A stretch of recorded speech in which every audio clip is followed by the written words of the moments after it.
Stand by to launch FanStream Sports. 3, 2, 1. Let's start. Hello, sports fans. Welcome to FanStream Sports. Nothing but pure sports. This is the JP Show. JP, it's so good to hear you back on the air. Stand by. Now, here's JP. All right, welcome into another edition of the JP Peterson Show. We are so glad that you are with us on this Football Friday. It's still a Football Friday. We still got football. Big weekend of football, by the way. Some people believe the divisional round is the best because we've kind of weeded out the chaff. Unfortunately, the chaff being your Tampa Bay Buccaneers. Say the biggest of the chaff. Yeah, absolutely. The imposters have been revealed and taken care of. They've been taken to the train station, if you're a Yellowstone fan. Welcome into the show, brought by Bay Area Modern Medical Center and the Jeeves Law Group. Good morning to you, Nick Geddes. How are you? You're all fired up this morning, man. I am fired. Energized. I am fired up on a Friday. We got conspiracy theories running all around this place, man. I don't have conspiracy theories. You might have. I have no conspiracy theories. Oh, well, what about, is Brady staying or is Brady going? Was Leftwich fired because of Brady? Was he not? Those are not my theories. Yeah. Those are not my theories. Those are from other people who are so misinformed. Yeah. So misinformed. It always is very interesting that when Tampa Bay is the center of the media world, and you have all these national pundits that are weighing in on Brady and Leftwich and all these other things. Yeah, you'll hear stuff like even Colin Cowherd in most of the national media I've heard for I don't know how long talking about, it's the Raiders, it's San Francisco, it's the Raiders, it's San Francisco. And anybody who's been close to this knows that Tom is not going west. If he was going west, he would have gone west by now. He is not going west. He's being a parent. Being close to his kids is extremely important to him. If you haven't figured that out by now, and then yesterday Colin Cowherd's like, no, he's not going west. That's too far from his kids. Okay, well, we've been saying that for a while. Now you finally got that. And Colin had a couple of nuggets yesterday that we're going to get to. Dan Orlovsky, I thought, was really, really good and plugged in to what is happening. And, I think more let me hit the show for you real quick here today. Corey Long's going to join us at 11 o'clock to talk some college football, pro football, and bolts, which he covers all of those. Always a great guest. Eric Erlinson will join us at 11:30 to talk Lightning, who had their 6-game win streak stopped last night against a very, very good Edmonton team. Very, very, very fun hockey game to watch last night. If you missed that one, you missed a lot of good stuff. We had it all. So we'll talk to Eric Erlinson about that. Lightning loss, by the way. But a very good game, very entertaining. And Paul Wilson's going to join us at 10:45 and talk about entertainment this weekend, things to watch on TV, our local actor extraordinaire who played Nixon, who's played Nixon many times, and we've been going back and forth about there's some news out lately, the old conspiracy theories on Nixon and the CIA, which is fascinating stuff to me, absolutely fascinating stuff. So we're going to be all over the map today, boss, but we are going right in on what's going on with the Buccaneers and what the bloodletting yesterday tells us about what's happening. And, I'm going to try to compile a lot of different information here today to kind of give you a feel for what I think is going to happen with Brady. And I've said this before, I had a really good feel when Brady was coming here. And as that whole process went down, which is why I predicted it so early, and we broke that story, and I really felt really good about that information.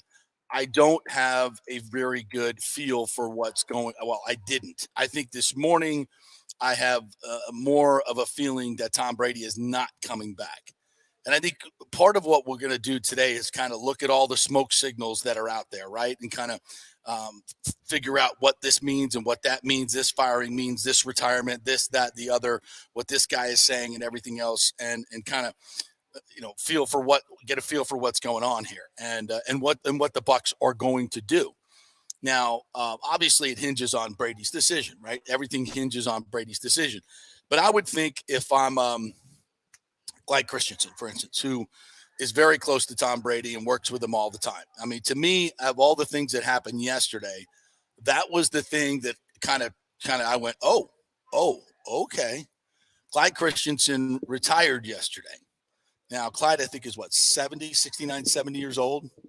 He's worked up there. Yeah, he's worked with the greatest quarterbacks in the game, very much along the Arians tree. And there's no question that Clyde Christensen was here for Tom Brady, right? And if Tom Brady's not coming back, let's put it this way, if Tom Brady was coming back, Clyde Christensen would not have retired. I'm certain of that. I don't know. Well, I shouldn't say I'm certain. I haven't asked Clyde that, but knowing the relationships that everybody has in the building and his credibility with Tom Brady, if you really were hoping to get Tom Brady back, you wouldn't let Clyde Christensen retire. I don't think. That one kind of piqued my interest. The fact that Byron Leftwich is gone and everybody wants to blame Brady for that. Look, Byron Leftwich got Byron Leftwich fired. Okay, let's just be honest about that. It really doesn't matter. It's a bottom line business. But when you go from 30 points a game to low 18s per game, and you go from 61 touchdowns to 31 touchdowns, your red zone attack is a complete disaster. There's no rhyme or reason. The running game is not connected to the passing game in any way, shape, or form. There are no brilliant game plans that you see on a week in, week out basis. As we've said for years and years here, this is about Brady having weapons and Brady executing at a high level. We could keep going there on the reasons. Oh my God! I mean, come on. We could bring up playing for third down rather than trying to maximize first down. We could talk about how many shots to Mike Evans in the end zone did we see in the red zone this year? Not many. There's no rhyme or reason. No rhyme or reason to it. And the complete disdain of anything analytics. Yeah, there you go. That's the one that bothers me the most because. Football's 2023. Football's is turned into a very numbersy sport, and there's a lot of things going on. And the fact that it's not even that he would disregard it, he would laugh in your face and say that's fantasy football. Yeah. Fantasy football. Yeah. No, fantasy football is something that we play every single day on Sunday, and it's really not that difficult. And when you really look at his approach, it was so talent driven. It's like we did this in 2020, we did this in 2021, we're going to do it now. And you can't do the same things if you don't have the same players and their unique abilities to do what they can do. I mean, when you lose an Ali Marpet, when you lose a Ryan Griffin, when you're banged up and Donovan Smith is a shell of himself, okay, you have major issues with Tom Brady. And I've said this, once that happens and you don't have everything perfect around him, I'm not sure there's much an offensive coordinator can do. So I'm kind of talking out both sides of my mouth. But that being said, he didn't even try. He was ill-equipped to even try. I've seen, and there's absolute truth to this, that there's a lot. Like if you go look at let's just say, for instance, Kyle Shanahan's playbook, all right? Everybody, that's the gold standard for scheming people open, right? How much of that playbook you think Tom Brady can do? I'd say about 50%, if that. Well, how much can Jimmy Garoppolo do? Because they're almost in the same stratosphere a little bit. Who? Garoppolo and Brady. Come on. What are you talking about, okay, bro? Maybe Brady. Obviously, Garoppolo can move a little. Obviously, Garoppolo can move a little bit, but I'm just saying he ain't running everywhere. He ain't running everywhere. Brady, he's Usain Bolt. Are you kidding me? Garoppolo's very athletic, can run, can pass, can I don't know if I would say very athletic. Can bootleg, can can RPO, to your can point, do all the things to your that point, you need to your a modern quarterback to do. To your point, come on now. To your point, Brock Purdy can move a lot better than Jimmy Garoppolo, yes. and it feels like it's opened up more things. Of course to your it does. point. Of course it does. So, and this is why I say it's, Brady didn't get Leftwich fired. Leftwich got Leftwich fired. But Brady, Brady was part of the problem this year because, again, the Bucs are so dependent on having everything perfect around him that when you don't have that, it's not going to work unless you start doing some very creative things. See, that's the thing. Like, we can say it's on Brady, but you also have to go look at the players. You said everything's got to be perfect around him. Well, that's an indictment on the players around him as well. Yeah, absolutely. Who just were not good. I'm under the. But also, this is why it's not.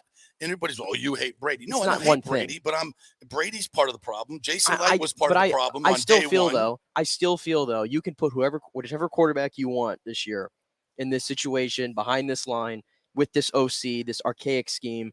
You can put any quarterback you want, and I am including Patrick Mahomes in this, by the way, who I know would be able to move or whatnot. I think even he would have a long season with this.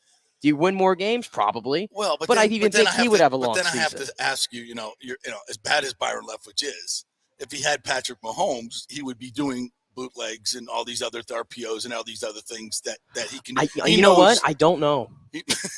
You may be right. I'm just being honest. I'm not trying to question this guy's I'm not trying to question his football intellect. I'm never going to claim that I'm smarter than him, but it just comes off as he was taught the book from Bruce Arians, and that worked for a long time, right? And it worked when you had it worked in Pittsburgh, but who did Pittsburgh have last time I checked on that offense for a long time? Ben Roethlisberger, Heinz Ward, Antonio Brown, Mike Williams, Martavis. There's a lot of really good Heath Miller. Great offensive line. It worked. Defense. It worked in Arizona when you had it worked in Arizona when you had Kurt Warner. It worked when you had Larry Fitzgerald and all the other guys there who right now I just can't think of all the names, but you get it. It was a really good offense. Right. And then it worked with Tampa Bay when you had Tom Brady, you had an unbelievable offensive line, and you had not one, not two, but three all-pro level wide receivers and the greatest tight end of all time. Okay. Again, I'm not trying to discredit Bruce Arians' offense. I just think it's so crystal clear that it works when you have unbelievable players like that. When it doesn't, it's not dependent on guys being able to scheme guys open. Right. So I can almost make the argument we wanted him to see if you can scheme somebody open. It's not designed to do that. So I don't even know if he has it in him to do that because the offense that he's running doesn't have it in it. Suffice to say that, and we said this after the Pittsburgh game, right? This is completely dysfunctional. And it was dysfunctional from the day Tom Brady retired.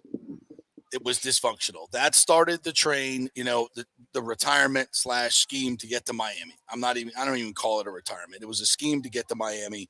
That's what it was. And that's when the dominoes started to fall right there. Because then Tom wanted to go to Miami. All right. Bruce basically blocked him from doing so at the combine by saying, we want 5 first-round picks. Okay, so then Brady's bluff was called. He had to come back, so he tried to make the best of it. Jason Light, they put the whole band back together, and now Bruce has got to go upstairs. Byron is the offensive coordinator, and we're not going to let Bruce have any input. Todd is the coach now. He doesn't get to pick his staff, but most of the people he'd have on his staff anyway, but not the offensive coordinator. Okay, there was friction clearly between Byron and Todd Bowles. Right? Maybe Byron was pissed that he didn't get the head coaching job, right? Because he was up for a head coaching job. Why not me? Why Todd? Todd's already failed at it. Why not me? Because they just knew. Right, exactly. And then exactly. So now is Byron pissed? We got the egos going. Everybody's got the egos going. And you know who sees all this? The players. What did I talk about in the middle of the season? What did I say after that Pittsburgh game? The players don't trust this coaching staff. They don't trust this coaching staff. You could see it in the body language. You could see it. You could feel it in the interviews. They didn't. And you know what? Why would you? It was dysfunctional. The coaching staff was dysfunctional because it was put together on March 30th. This is not the way normal coaching staffs get put together. Arians goes up front. And why was that done? Why did we have all this upheaval? Why? Say it. Say it. I'm not saying it. You could say it. Say it. You say it. I'm asking you a question. Who? Why? Why was it? Was this clearly the Glazers' choice? Was it Arians' choice? Was it like why all the changes? Why don't we just go?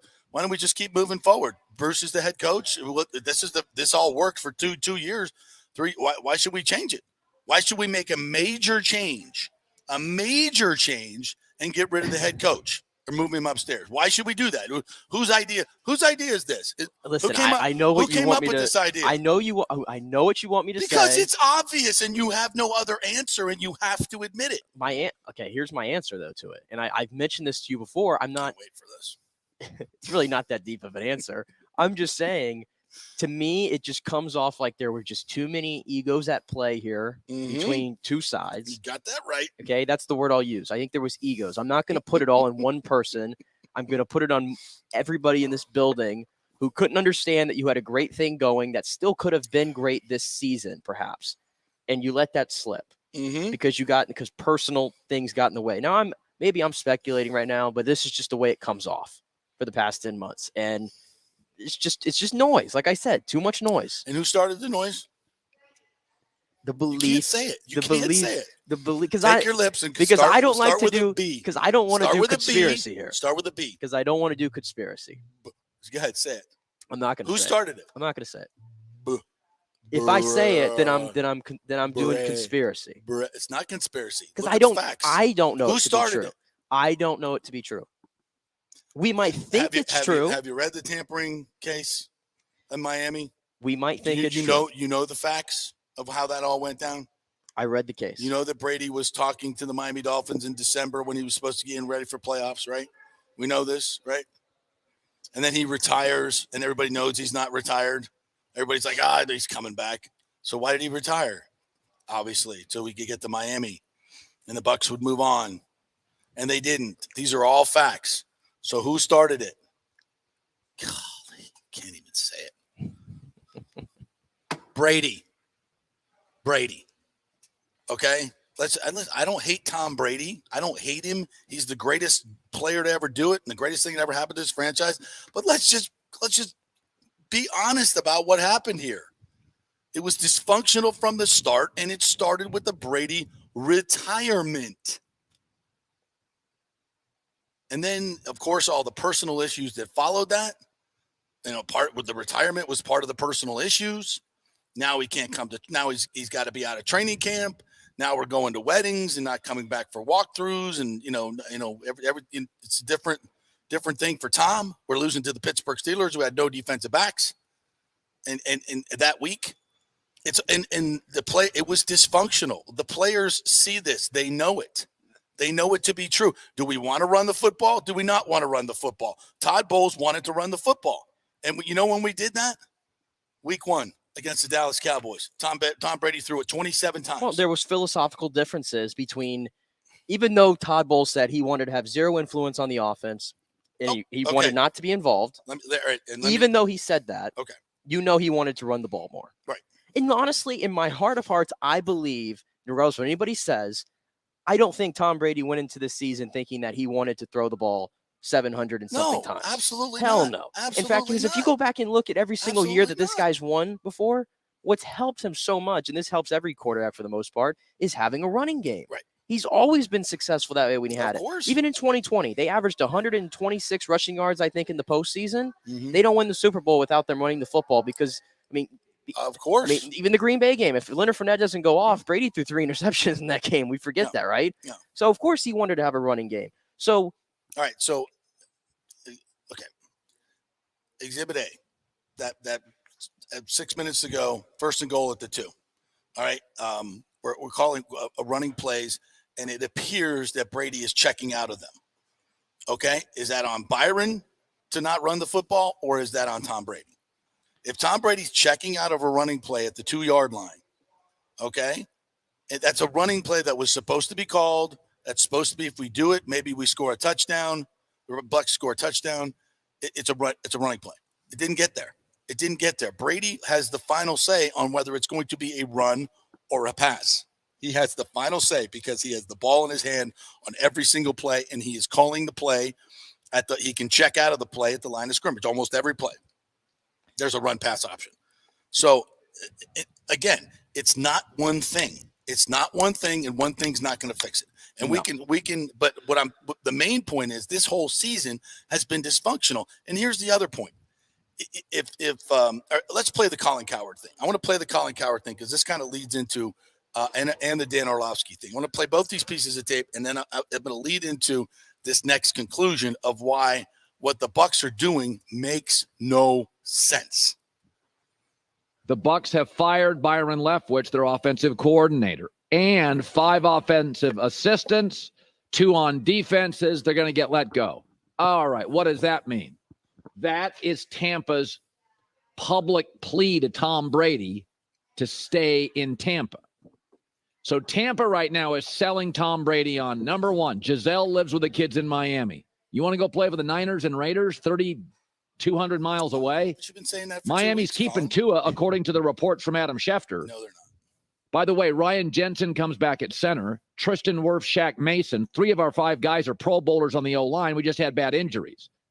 So I was told a week ago from somebody close to Brady that the lack of details on the coaching staff, the offensive coaching staff, drove Brady nuts. Too sloppy, too often. So now the Buccaneers go public. Bad coaching. Go public, leak it. This is them saying, Tom, we hear you and we want you back. Remember this. The AFC now is so deep at quarterback. It's Mahomes, it's Burrow, it's Lamar. Deshaun Watson's going to be back. Josh Allen. Herbert. Does Brady really want to go over to the Raiders? Herbert. There's Tampa now is selling Tom on we have a lot to offer. We'll clean up the coaching mess. For the record, in 23 years in the league, it is the first time an offensive coordinator of Tom Brady has been fired. So this is sort of 23 years. This is a first. This is a drastic measure. Brady's also 46 years old. The division is awful. It's virtually guaranteed to be a home field playoff game with a chance, if you play well, to get a bye. So there's no guarantees in the AFC. The Bucs are in dire need of a running game. You can do that in the draft. You can find great running backs in the 5th, 6th, 7th round. So what Brady basically is now, he's the oldest kid at summer camp, and he just needs some new counselors, people who know how to set up the archery range and know where the kayak paddles are. Like, he just needs some help with counselors. He'll probably live with Todd Bowles. But I believe this is, the word is out. They want Tom to see it. We'll fire Leftwich. We'll fire the staff. We'll get you somebody else. Here comes Ryan Jensen, Tristan Wirfs, Shaq Mason. The O-line's good. This is a plea to get Tom Brady back. That is my guess this morning. And I was told a week ago by somebody close to Tom, the coaching there, lack of details, sloppiness drove him nuts. He probably will get first choice on coordinator. Okay. So a lot there. Number one, the sloppiness of the coaching. We've been talking about that all year. All right. No details, no plan, no nothing, no accountability. But here's my question. How does this not reflect on Todd Bowles? Todd Bowles is the head coach. Todd Bowles is the head coach. Todd Bowles can fire Byron Leftwich if he wants to. He's got the power to do all that. And if I'm Todd Bowles, why the hell did you not fire Byron Leftwich earlier in the season? Because, and I've heard, especially if this, and Scott, you heard Scott Reynolds talk about this on Pewter Report, that Byron and Todd were at odds. Well, it came after the Kansas City game. This is from Scott Reynolds. Did a great job. I know a lot of people in the chat have mentioned it already. Last night, when Scott went on like a 30-minute soliloquy breaking it all down. The Chiefs game, the Bucs ran like 6 times for 3 yards, if you recall. It's ridiculous. And after that, Todd, as Scott said, Todd had basically said, we need to run the ball. Like, that was like an order. And Byron Leftwich kind of disobeyed that order. And Scott didn't reveal the number, but he was told there was an actual number that Todd had thrown out to Byron Leftwich. Which is no way to run an offense. Which is no way to run an offense. But Byron did not listen to that number, or if he did, that would kind of explain why he was running on first down, almost as if like to get it over with, Right. Just let me just reach that quota, but it's not. We're just going to throw the ball. And here's the thing, folks. Honestly, that's not a bad theory, because when they ran the ball, did it not look like they were just throwing it, like they were just like kind of nailing it in because they just ran up the middle for no rhyme or reason? Yeah, and no creativity. No. So that was that. Now, you just asked the question, why didn't they fire him after the bye week or whatever? And as Scott has said on many times and other people have said, Todd Bowles looked around the coaching staff and went, I don't see a better alternative here. If somebody's going to call plays. Like Christensen. How do you know? It's the same playbook.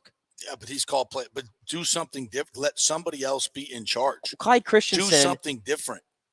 If do you think Todd Bowles, if he tells Clyde Christensen run the football, do you think it's gonna happen?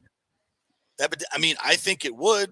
I'm just repeating what the other reporting is, that he looked around and said that there was not anyone else that was going to be any better, and that was it. And so he made a decision there, was we're just going to stick it out. Let's see if Tom Brady and our defense can ride us along the way. That was the gamble. But let me just, so if if this is true, that, and I believe it to be true because it's factual. Tom Brady knows more than anything else how poorly this team executed it. You could turn on the film. Guys are running, Mike Evans running sloppy routes. He was so much better the last 2 years. Something happened to Mike Evans. I don't know what. Yeah. But nobody was correcting how about the offensive line? How is Harold Godwin and Joe Gilbert? How did they survive this when the offensive line looked like it was terribly coached? And the run game coordinator, the worst run game in history. Apparently, what was his name? McNair. That's Todd McNair apparently is the one that falls on that sword. I mean, the running back. What are we doing here? But here's the thing: it's not an offensive defensive thing. If your team is not paying attention to the details, and clearly they were not, just by the lack of accountability, guys making the same mistakes, first day installs, breaking down in week 19 in the playoffs. Okay, this goes all the way to the top. This goes to the top. You're keeping Todd Bowles. He was in charge of this debacle, and this is what I don't get. Well, listen. This is what I don't. You think Tom's okay with that? Well, listen. It's on from here on out. It's on Todd Bowles. Todd Bowles has last year was on Todd Bowles as well. Okay, I'm saying that, but I'm just saying now, really now, in all reality, because they just proved it. He fired 8 or 9 coaches yesterday. Maybe there's more to come. Who knows, right? Right. Now it's like his pitch to the Glazers when they had their meetings was, let me get my own staff in here. Let's change things up on offense. Let's see what we can do. Obviously, we're going to pitch to see if we can get Brady back here. I think this gives us the best chance to do that. Clearly, that was Todd Bowles' pitch. Correct? You would agree with that? Yeah, absolutely. So now it's on him. Who are you bringing in? And now a lot of that is determined on if Brady's coming here or not. Right. Because as I've been talking to you off the air and other people have started to say, Todd Bowles looks like almost like a lame duck head coach at this point. And right now, the only quarterback on the roster is Kyle Trask. Right. If Brady retires, you don't have money to go get a really good solution. No. So if you're an offensive coordinator, how desirable does Tampa become? No, well, the answer to that, it becomes as desirable as it was the 15 years before Tom Brady got here, and that's the answer to that is not. Even less so. Less so. Why is Todd Monken going to leave Georgia, where he's making $2 million a year? He's got a distinct talent advantage every time he goes out on the field. It's to come here when he doesn't know who the quarterback is going to be, and we don't know. You have a head coaching situation that's considered lame duck. No, he ain't coming here. Why would he? I mean, I love Todd Monken, but that's why to me, in the scenario that if Brady does retire or goes elsewhere, the scenario to me is that Lewis could end up getting promoted. Well, that ain't bringing Brady back. Well, I just said that's if Brady decides to go. So what this tells me more than anything, let's play the Orlovsky thing here too. We got Paul coming up a little bit, but let's play the Dan Orlovsky thing. And this speaks to this sums up it all so well. And by the way, this is nothing new to folks who listen to this show. No, but this is one of the only guys in the national media that has paid attention to what's going on here. Exactly. Dan, I will start with you. What's your reaction to the firing of Byron Leftwich? Yeah, totally needed for this organization. Molly, I tweeted out and I said after watching that game Monday night, I don't know how you could watch what happened in Tampa this season and then rewatch that game that happened on Monday night and not think, man, we got to start all the way over in Tampa. So this was necessary. I've said this for, I feel, 3 years. This is one of the least creative offenses in the NFL. I remember even in 2020 when they won the Super Bowl, I said they are so dependent on high-level execution. They do very little to help their players. Now, they adjusted throughout the season into that playoff run, and they were super talented, and that's why they got it done. But this offense is so behind in so many different ways when it comes to new age football. It's in many ways archaic. It's very little motion. They don't do anything that they're good at. I feel like they major in the things that they're bad at. I will say this, and I have no information on this at all. This is just my assumption. I find it odd that this is just a Byron thing. I can't imagine Tom doesn't have pretty significant input into their offense. I could be dead wrong on that. But the way that their offense is just played, how disconnected the run game is from the pass game, it's almost like coaches don't even talk in their building. So necessary move. This is 100% what we've been talking about forever. There's no rhyme or reason to this offense. They never pick on certain deficiencies of another team and go after it, like you saw the Dallas Cowboys go after Sean Murphy Bunting, number 23. Like you've seen teams go after Devin White and his coverage responsibilities. Like you've seen teams exploit the fact that the Bucs defense does not know how to contain in any way. And this is what coaching is all about. Coaching freaking matters. We've never seen that on this offense. And it actually looks like you have three people. You have a head coach that wants to run the ball. You got Byron Leftwich who wants to do whatever he wants to do. And you have Tom Brady who's like, no, I want to do this. I want to do this. And it's like there's three different heads trying to put this thing together. It's dysfunctional. Nobody's on the same page. Nobody's rowing in the same direction. So that for all this, we've kind of said it sets up for what? Tom coming back here? You have Julian Edelman, is one, if not his best friend, a guy he talks to on a daily basis, saying unequivocally, he ain't coming back to Tampa Bay. Like unequivocally. I thought he was speculating. Well, he was, but I mean, he's saying, he's not. He was speculating about him playing or not. But what he was very sure about is it wasn't in Tampa Bay. I don't know why Julian Edelman would come out and say that if he didn't believe it, number one. If he didn't believe it, number one, and number two, hadn't heard it from Tom Brady. I hadn't heard him bitch and moan all year long about how sloppy everything is here.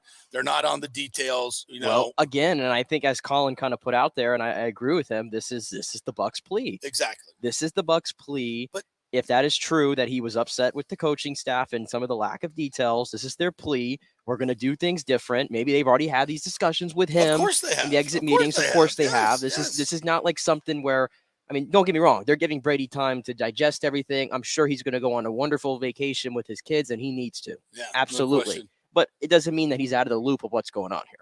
No, he didn't. I don't think he needed to order the code red, but he certainly put his stamp of approval on getting rid of Byron Leftwich. Well, I think this was decided for a while. And and I said this before. You have the Arians camp, and I don't think the Arians camp and the Brady camp are necessarily. Well, the Arians camp is pissed right now. Yeah, the Arians camp is pissed because it looks like Byron is the scapegoat, and everything, all the reporting that you're seeing, of Dan saying it's not all Leftwich. Brady obviously had a huge say in what was going on. Well, I'm going to focus on the first minute there of his conversation. The last part of it, and he admitted that he was speculating. The first minute of it, he put correctly. For all the people that are trying to tell me that Brady got Leftwich fired. No. That's just, it's garbage. No, it's garbage. The offense was we've all been saying that for years when everybody wants to say, oh, well, he won the Super Bowl. Come on. Yeah. It's just, So where do they go from here? Where do they go? None of this that's happened. And Colin can say, oh, this is their public plea. Like you said, they don't have to make a public plea to Tom Brady. They're talking to him. Yeah, I'm sure they had these discussions with him already. Of course they did. Hey, I don't know. Now I'm just spitballing here. Hey, I don't have a connect. Mike Evans doesn't know what routes he's running. All of a sudden, every receiver that we bring in, I got no connection with. Who's the wide receiver coach? Right. Oh, Keith Garver? See ya. Yeah. Like, I don't know. Yeah. For all you know, that could be as easy as it works. Yeah. But the fact that they retain, the running game people is interesting. Well, it could be because you got to get it. Whoever the offensive coordinator is, they're going to work in lockstep with the run game coordinator, really, right, and the offensive line coach. Right. So maybe it's in the best interest to keep them around for now. The offensive coordinator comes in, maybe sees if he can work with these guys, or he says, no, I want my own guys. Yeah, of course. Yeah. Whoever the offensive coordinator comes in, he's going to want his own guys. Because but you want to keep these guys here for now in case. I mean, the Keith Armstrong one to me is the one that makes no sense. Why does Keith Armstrong still here? I have no idea. No idea. And people were like giving him credit for getting Tompkins in there. Week 14? He's the same guy that let Darden do this for 2 years. Are you freaking kidding me? You get no credit for that. No. I almost feel like the only time Darden feel like the cacophony of laughter from the media that I'll take it full credit for this. We've been talking about him running out of bounds for 2 years. It kind of got to a fevered pitch on Twitter and in the media that, oh yeah, he keeps running for out of bounds. Yeah, he's been doing it since he got here. In case you guys haven't noticed. And then they finally, that was weird. But yeah, it was completely dysfunctional. And what they're doing right now, this piecemeal thing and keeping Todd Bowles makes no sense to me. We're gonna hire an OC, but he's got to work with this offensive line coach and run game coordinator. What? That makes no sense. And Todd is perceived as a lame duck. What are you doing? What are you doing? Like if that's what it's perceived as, and you're firing all these coaches, and you got to go hire a lot of people. Yeah, you want to get quality coaches. Nobody's coming here. That's not a good plan. Yeah, the plan here seems like if Brady does retire, then it's time for the Glazers to start paying those bills of all this money that they have pushed down the line for years. And then in that event, 2023 is going to be as transition years can get. Yep. That'll end up being. And you're going to be playing on 1 o'clock. You're probably going to be a 5-6 win football team, if we're being completely honest here. And let me just reiterate this. So Todd Bowles won't be here in 2024. That's the other side of the scenario if Brady doesn't come back. And let me just reiterate this right now. I want Brady back. I want him handpicking his offensive staff. In that particular scenario with Brady coming back, we actually have some money we can spend. Yes. If we get rid of Donovan Smith's contract, Suckup's contract. Suckup's already gone. Yeah. I mean, Bowles admitted that Fournette, on Total Access. And Cam Brate. And that opens up $65 million. And you can put the band back together with that strategy. I just, hearing what Edelman says and other people have said, and knowing that there's other opportunities out there, I just don't. I think Tom should come back here. I think it's his best place. I think it's his best opportunity. They understand him. They understand what he wants. He knows the staff. It's from a personal standpoint, I think it's better. But I don't know what his life is all about. I don't know what his. And I think there's a lot that we don't know. Yeah. So I wish he would come back. I think the Bucs' best strategy is to do everything you can to get him back. Yeah. The bottom line, to me, but I don't think he's coming. To me, the bottom line with just to wrap up this conversation, the bottom line there with all these firings to me is you're either on one side of the aisle, there's two that you either are on the aisle of this is a plea and that they've discussed this with Brady and this is the people that he didn't want here and Bowles felt like he agreed with that. This was the pitch. You're on that side of the aisle and this is the plea to get Brady back, or you're on the other side of the aisle of we are moving on. Yeah. We got everything we could out of Tom Brady and we are moving on and starting fresh, and doing this allows us to expedite that process. You're right. It's one of these two aisles that you are on. Yeah. And the only thing the Bowles thing makes sense to me is the Glazers are like, you know what? Tom's gone. He's not coming back. So we might as well, instead of firing Todd, just keep him around. Let's get this mess cleaned up in terms of our salary cap. Let's eat as much as we can this year. Then we'll fire Todd and start over in 24. I like this comment from Richie P. I'm putting it up. That's what it tells me. He said the offense looked like a kid forced to wear church shoes to school by his old ass parents. Yeah, and the suit too. Like my parents bought me and my brother matching suits. And I got pictures I could bring and show you those. God, yes. I'm like, are you kidding me? Like Ralphie in Christmas Story when he has to wear the bunny outfit. Yeah, no, thank you. All right, we'll take a quick break. When we come back, we're going to have some fun with our local actor and media mogul, Paul Wilson. We'll talk about some what's good to watch this week. We need some lighthearted conversation. Oh, my God. Hey, what do I watch? What do I do on a Saturday or a Sunday now? What do I do? When football season's over. He's going to tell you. We got lots of shows to watch. He's got some good stuff. Paul Wilson joining us next. We're brought to you by Bay Area Modern Medical Center, Italiano Insurance, the great folks at the Golden Diamond Source, and the Jeeves Law Group. If you have been in an accident and your car was totaled, you didn't get the settlement you wanted, you may have a case. Go to jeeveslawgroup.com and contact them. Tell them JP sent you. Back in 3 with Paul Wilson. Stay with us. JP here for the Jeeves Law Group. I've known Scott Jeeves for quite some time, and he's just like us, a huge college football fan. He loves his Gators. In fact, he sponsors our Gator Report every Thursday at 11 o'clock with Scott Carter from FloridaGators.com. But he's not just another PI attorney. He is a ferocious advocate for his clients. Scott Jeeves is a board-certified civil trial lawyer and a certified circuit court mediator practicing in Tampa Bay for over 30 years. He is an AV preeminent rated civil trial lawyer and certified circuit court mediator. Folks, these designations are not just given out. They're given only to the best trial attorneys. But more than anything, Scott takes these cases personally. I've heard it from his clients. He's a fighter you want on your side. Insurance companies hate it when they see you're represented by Jeeves. He's just different. 727-894-2929 or go to JeevesLawGroup.com. That's JEEVES lawgroup.com and tell him JP sent you. Now is the time to make sure your home insurance is in order. In the last year, many of us have made improvements to our homes. So call the folks at Italiano and discuss these upgrades to make sure you have enough coverage. According to a recent report, almost 64% of homeowners don't have enough insurance on their home, which is their most valuable asset. Also, a great time to make sure you have flood insurance. Even if your mortgage company does not require flood insurance, your home could still be at flood risk. Another big item as we enter hurricane season is making sure your pool enclosure is added to your policy and there will be no issue at claim time. That happens a lot.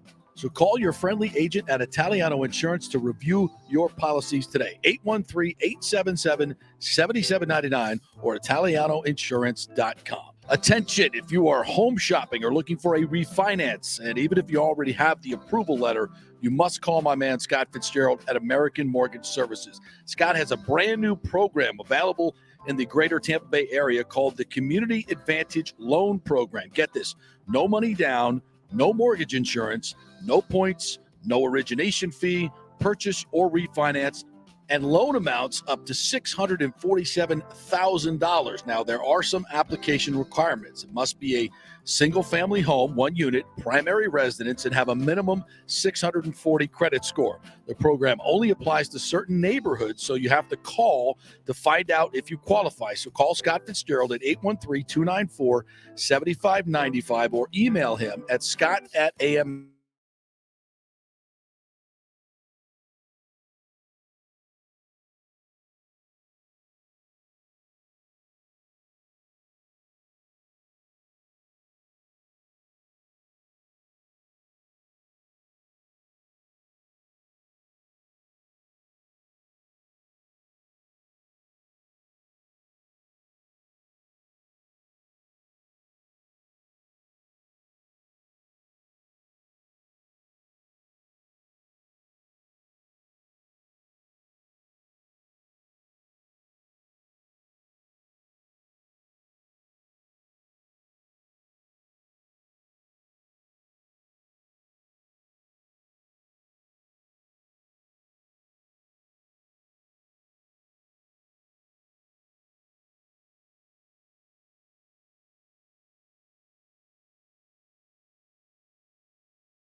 Get covered like me and thousands of others. 888-325-0605. Let's go. Right now, back to the show with JP on FanStream Sports. All right, welcome back to Bay Area JP Peterson Show, brought to you by Bay Area Modern Medical Center. I was thinking about Chris Lugo coming on every Monday at 11:45. We're going to go over the injuries like he did this past week. I'm talking about Ryan Jensen, so we will chat with him. And if you're looking for some testosterone replacement therapy or lose weight or get your immune system boosted, he is your guy. And Bay Area Modern Medical Center is the place to go. Go to BAMMC.com and get an appointment. All right, let's bring in our media mogul, our media critic, our actor extraordinaire, the great Paul Wilson, joining us here. What's up, Podna? Happy. Did you just have a birthday? I had a birthday back in December, same as Frank Sinatra, December 12th. So I'll be happy to sing, but not right now. Yeah, absolutely. We welcome that at any time. Absolutely. It was the Derek Brooks birthday. Double nickel. 55. Oh, very nice. Very nice. You don't look a day over 53, baby. All right. Well, that's why I stay away from mirrors. You're a handsome man. There's no doubt. Hey, you got to kiss Ashley Judd. So, I mean, you're forever my hero. That's all that matters. Well, all right. And Jenna Elfman. Don't forget. And Jenna Elfman. We had to practice that a lot, you know. I would rehearsals for days, if not weeks. All right, so let's dig into some of the movies that are out there right now. People want to go, see some movies this weekend or whatever you got planned, and maybe watch some stuff on Netflix. I got to tell you, I went to see the movie Megan. Ashley wanted to see Megan. She likes the horror flicks, and I kind of getting into them a little bit myself. Hasn't been a genre I've really paid attention to most of my life, but lately I kind of dig it. And I thought it was just a really interesting movie. It's a little low budget, but if you guys haven't seen this is the one with the android toy. That this little girl, her parents get killed in a car accident, so she has to go live with her aunt, who is not a parent, and actually works for a toy company. And she comes up with this incredible lifelike android to be the little girl's playmate. And it goes horribly wrong. But you were telling me, Paul, that this is kind of a game changer in the business. Tell me why. Yeah, this is one of those, I think, paradigm shifts we're seeing. And certainly if you know the name of Jason Blum and what Jason has done with like The Invisible Man and some of the Universal properties where he really kind of broke into prominence on Netflix with these horror movies aimed at girls 14 to 19. Right. So it's an interesting, it's not a lot of blood and guts in those kind of movies, but a lot of jump scares. Yeah. And it's, that's why they have railed against an R rating. Megan is, and Allison Williams, that's Brian Williams' daughter, by the way, who plays the aunt. Nice. From, former NBC guy. But Megan's interesting. Megan is right now in the neighborhood of about $98 million worldwide. And the movie was probably made for in the neighborhood of 2 to 5. Oh my God. But what really kind of set that in motion is because of it was aimed, movies are products deserve audiences, and you have to know who your audience is. Right. Well, what they've done there is they've really tapped into this craziness with social media and memes. And then, certainly it's activated a lot of these females that just love playing with this stuff online. Right. So it's kind of gotten a little free jet fuel marketing campaign because it sits right there in the middle of contemporary social media. Right. Interesting. And the plot itself is pretty straightforward, but the way that they play with your, it's a great psychological thriller, and it has, great social conversation about, androids and and robots and artificial intelligence and where we're going with all this, and it's like you see where it can go wrong as this android doll starts, it's taught to educate itself as it goes along, and of course it goes haywire, and it takes its instructions to protect the little girl to the nth degree, and anybody who makes her cry is going to get killed. So I think that's also an interesting point, because I think the world's fascination with artificial intelligence and robots, that goes back a long, long time ago. Yeah. I'm going to talk about, probably my other favorite, and certainly yours, Star Wars. Yes. C-3PO was a robot, and if you remember a lot of C-3PO's lines, they're all about feelings. Yeah. So it's an interesting, especially with Megan, it's an interesting exploration of how can a, basically soulless machine have feelings and get angry. Right. And that's, I think, is tapped into a real, it's probably the most primeval emotion humans have, which is fear. Yes. And that sells. Fear sells. I'm trying to think of the first robot that I encountered in modern media. And I recall Lost in Space. Remember Lost in Space? Sure. That, by the way, got a really nice reboot on Netflix. It's a really fun series. But yeah, you've got a robot that cares for the little boy. Right. Will Robinson. Yeah. How about I was thinking about that, and that's when it first started in Hollywood, as far as I can remember. And yeah, interesting. So I recommend it. It's a little, it's a little cheesy, but I think it's a great thriller. It's got some great moments in it, and it's got some plot twists. So I would recommend it for kind of a fun date. You want to go see a movie like that. All right. Yeah, and it's not too crazy violent. No, it's certainly scary and fun. Yeah, scary and fun. I really liked it. It was kind of a fun romp. All right, talk to me a little bit about. You said you want to talk about Yellowstone in 1923, which I freaking love Yellowstone. It's my favorite show. I need to catch up on it, but yeah, tell me what you're thinking. Well, I think for the most part, this world of Taylor Sheridan began with a movie that kind of came and went. It's a really interesting movie called Hell or High Water. It's about the foreclosure and mortgage crisis and kind of a modern Western style with Ben Foster and Chris Pine, 4 or 5 years ago. And so he really kind of burst into Hollywood with these ideas. He was a former cowboy. Okay. And he really has an interesting perspective on kind of how the West was really won and how it's still being fought for today. And Yellowstone certainly is kind of a modern Western, and you see a lot of politics going on and the commercialization and environmentalists and all kinds of fighting. And John Dutton, played by Kevin Costner, is kind of the patriarch of the family. And it was the so-called first prequel was 1883, where you saw Tim McGraw and Faith Hill, who were, this is where it gets interesting. They are the great-great-grandparents of the John Dutton character played by Kevin Costner in Yellowstone. Right. And then right in the middle of that came a thing called 1923. And that, I mean, to see Han Solo and Harrison Ford's prowess with Helen Mirren on TV, on Paramount Plus in 1923 is very interesting, I think. And it shows certainly how these movie stars who used to rail against being on television is furniture. That's not art, right? It's a really compelling story, and it's really about them arriving and setting up. But Harrison Ford plays Kevin Costner's great-great-grand uncle, because we see that Tim McGraw's character dies, and then his great-great-grand uncle, Harrison Ford, raises him. So that's kind of how it's all linked. It's really a compelling story. So if you wanted to catch up, and a lot of fun. So if you're going to catch up on Yellowstone, if you're just, everybody's talking about, I want to start watching it. Would you go? How would you instruct people to watch? Like in what order? Well, I think follow the order.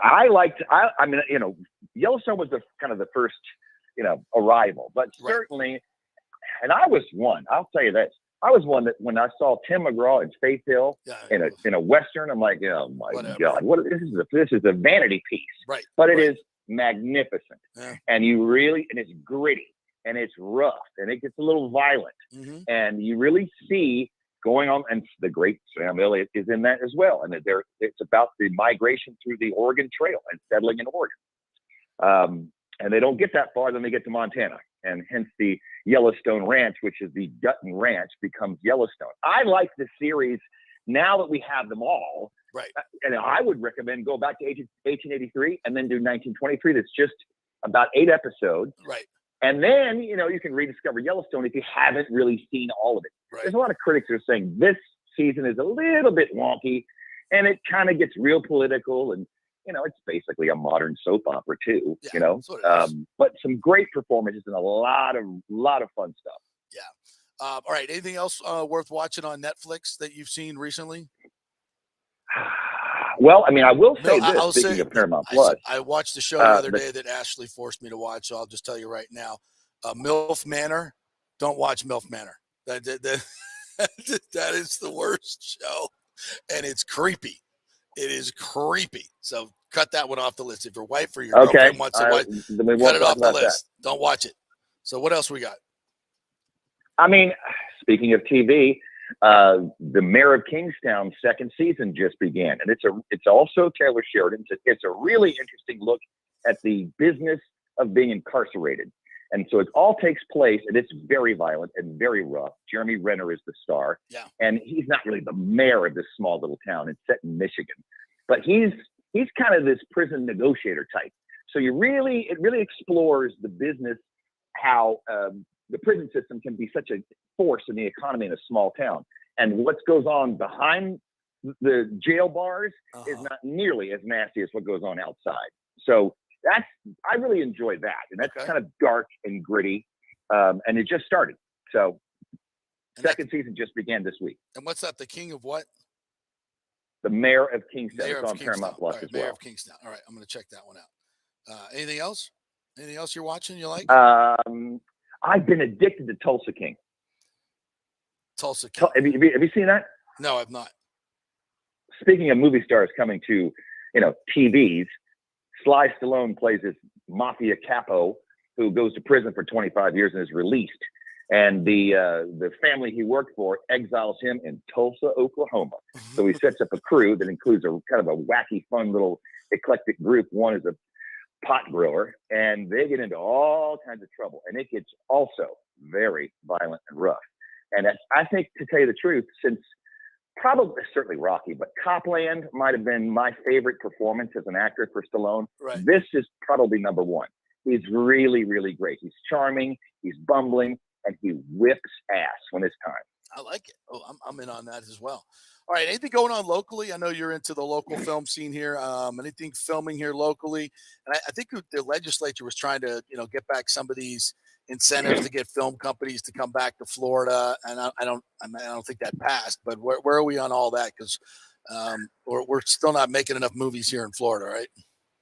Yeah, and I think, certainly as we've discussed before, because we don't have a state incentive, really we have such this golden goose in Florida called tourism, right? Right. And I think our Tallahassee leaders are kind of like, well, why do we need to show people to come to Florida? They're already coming to Florida. Yeah. Hence this kind of disdain or apathy for a state film incentive. But many of these counties have their own incentives as well. Pinellas County has one. Hillsborough County has one. And I'll tell you, Hillsborough County and Pinellas County have been very busy. And, look at it from an economic standpoint.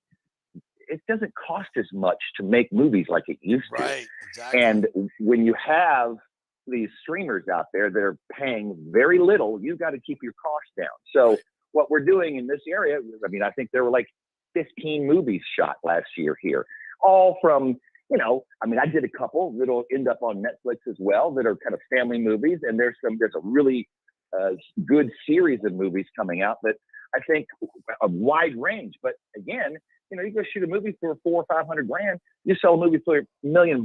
Yeah. On to the next one. That's right. kind of the way it's going. So, and I think most of our leaders here, and Tyler over in Hillsborough County, the film commissioner, they know how to make that work. So we got a lot of activity. You're not going to see Top Gun 3 being shot here. That's for sure. Yeah, I get it. That's cool.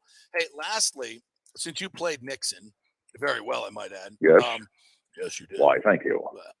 So I'm watching this clip from Tucker Carlson's show. He's talking about the latest JFK document dump showed pretty conclusively that the CIA was involved in the assassination of JFK.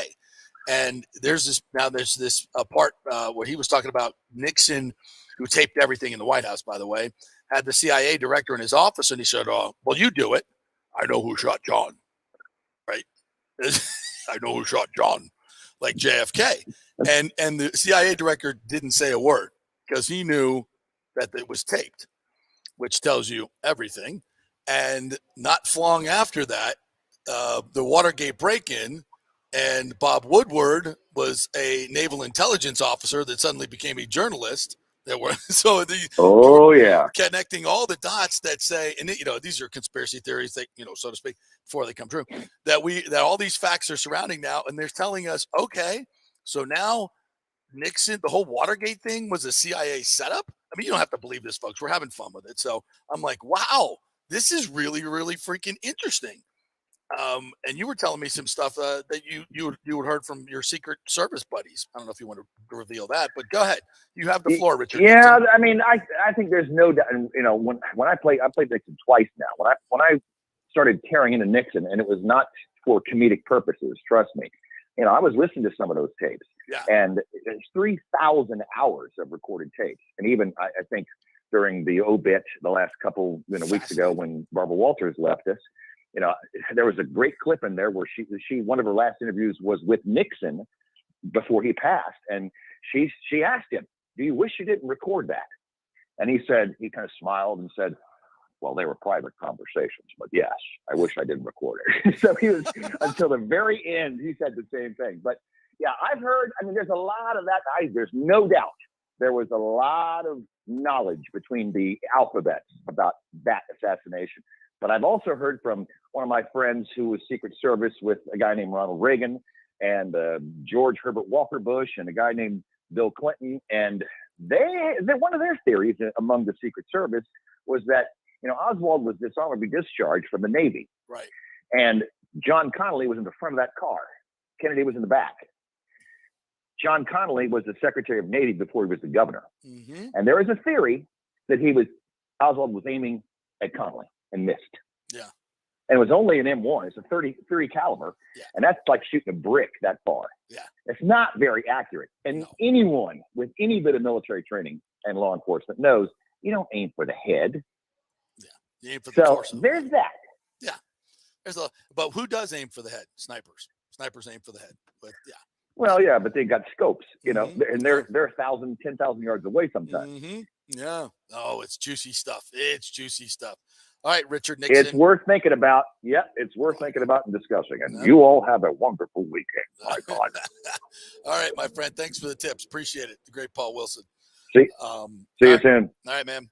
I love that stuff. I love that historical stuff. And gosh, now that the stuff we know now about our government, you think back and was that crap going on then? Yeah, maybe it was.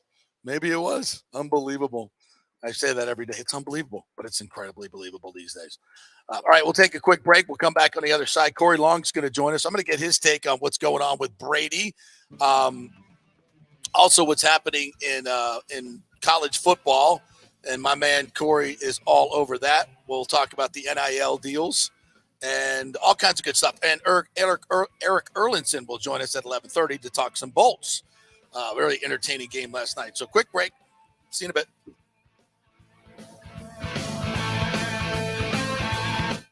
Was your car totaled in an accident? Did your insurance company use Kelley Blue Book or NADA to appraise the value of your car? Chances are they didn't, and you got shorted maybe thousands of dollars.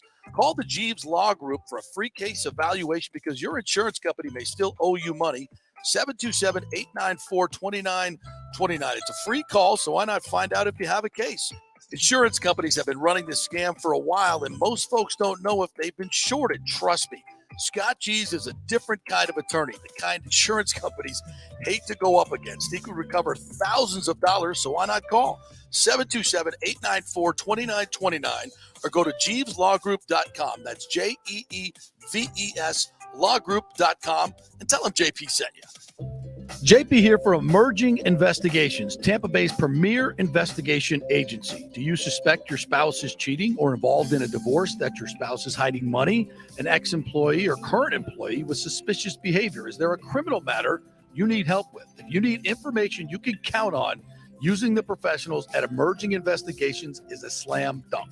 Emerging Investigations is a licensed and insured private investigation agency, family-owned. Emerging is your ideal resource to secure evidence and validation, allowing you to make good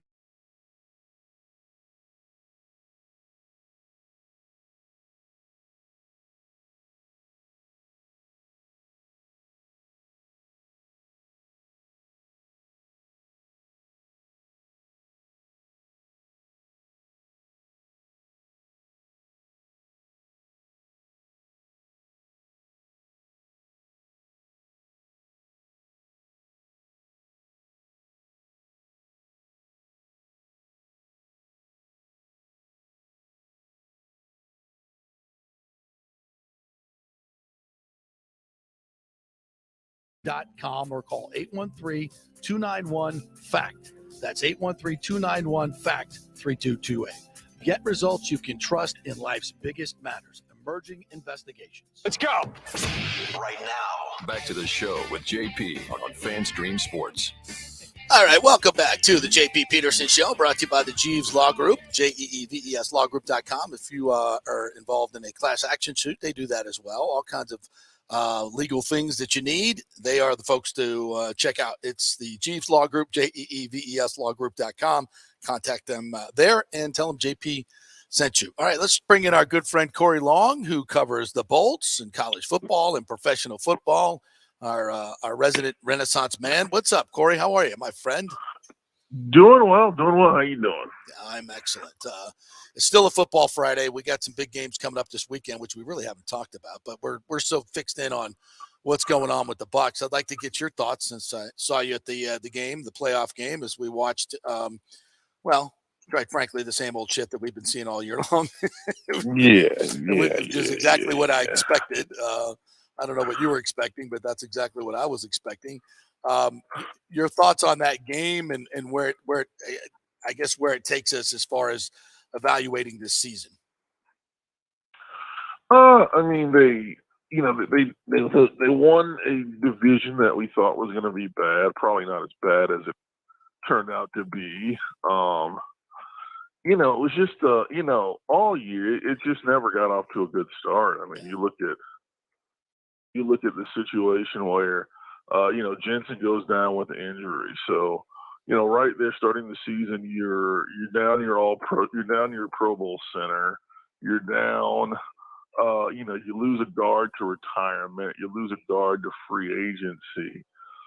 So, the strength of the offense is now, it's no longer your strength. I mean, we didn't think it would be as weak as it would become, but it was definitely no longer a strength. And over time, you saw that. I mean, Ryan Jensen came back for the playoffs and did the best he could. And, certainly appreciate that. Everyone should appreciate that. But, by that point, there were just so many different other holes on the line, other nicks, other injuries that it just wasn't going to come together, especially, not over the plan of 1 week and not against a team as good as Dallas was. Dallas was a better team. That's why they won. Exactly. More than anything else. I mean, you can coaches this, whatever that, Brady, they were better at every, pretty much when you looked roster to roster, they were better at most positions. Yeah. So, they were supposed to win that game, and they did.